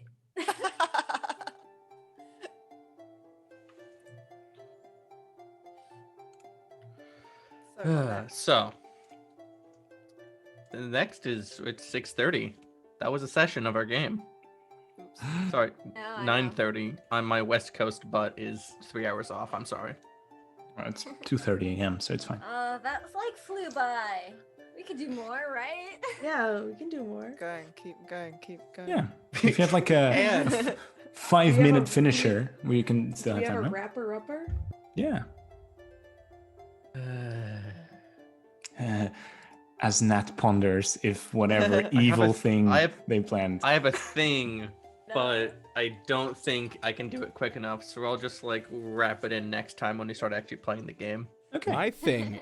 I know Can how, be and done I know quick how I'll enough. do that. Oh yeah, Robert has. Oh, something. then let's Robert do his 5-minute thing. Go, Yeah. go.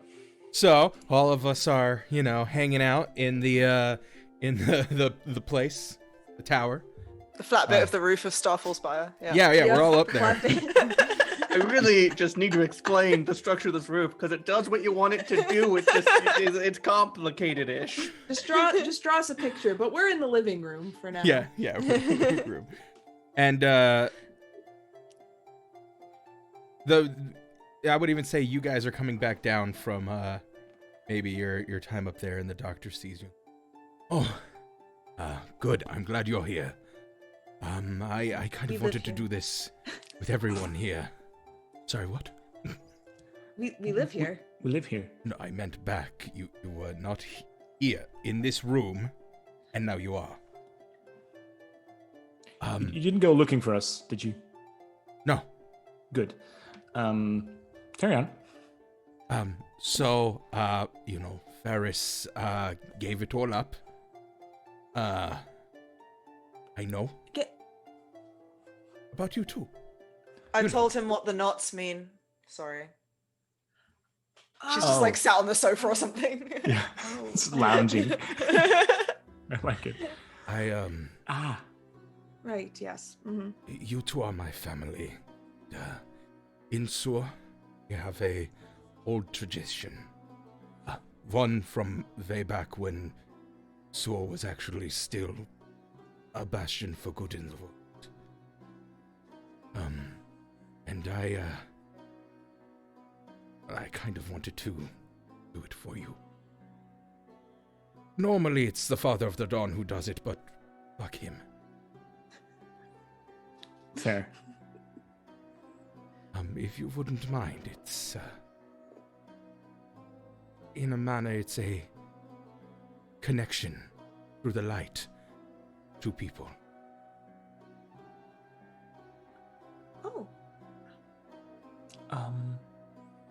Sure, I don't know what that means, Falwyn, Yeah, but sure. Sure? I will show you.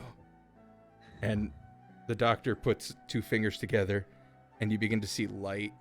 Well, first thing you notice is that his right hand is already glowing, but puts his two fingers together, and then you see light kind of pour out, and he begins to pull it apart, and it almost looks like a string or like a ribbon of light as his fingers come apart. And he walks up to you two, and he moves his hands towards you, and the light just begins to come away from his hands and go towards both of your hearts. And then you suddenly feel the light connect the both of you, even more so than you already are. And it feels warm as the ribbon tots up and then fades away. And he looks at you and goes, That is the ritual of binding. It's a way to make sure that those who are truly meant for each other stay together forever.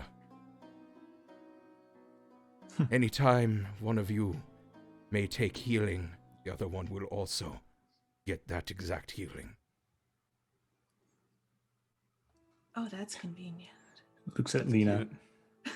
It's mainly going to be useful for you, isn't it? Zeke is gonna get so much unnecessary healing. But yes, I just cast lifelink on you too.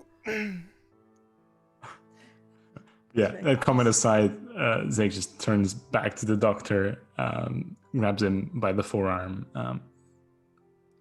Thank you. That's really sweet. I appreciate it. Yeah. Well, it will also help things like what happened when we were with the Dawn from happening, where you get angry at me for healing you instead of her. Lena, I see, yeah. Lena, because the doctor is like 1.5 feet taller than Lena. will like reach up and like grab the end of his mask and just like pull him down to like her level, like standing on her toes, and just like give them a kiss on the cheek of the mask. Aw. He's like, thanks, Doctor. No problem. You deserve it. Well, I have my doubts about that, but well, thank you either way. Everett is standing in the doorway to like the the eating area, and he just looks really confused. Cocks head aside, he points at Lena and says, "Are you my aunt now?" Not yet, but yes. I think. Yes. Yeah. Yes. Yes. Cool. And she Oh. just like winks at him. She's like, At the mention of that, like super excited, cool, Zeke just narrows his eyes.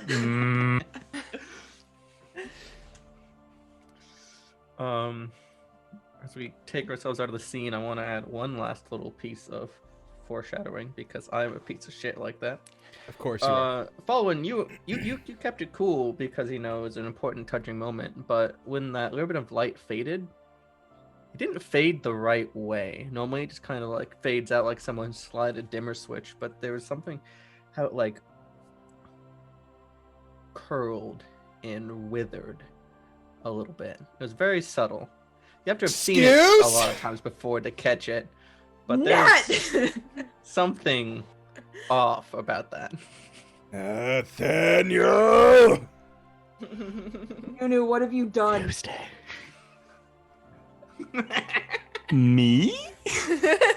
Oh, no, Little no. me? I have done nothing. This is The way you Nat's just said shenanigans. me. Well, it wasn't me.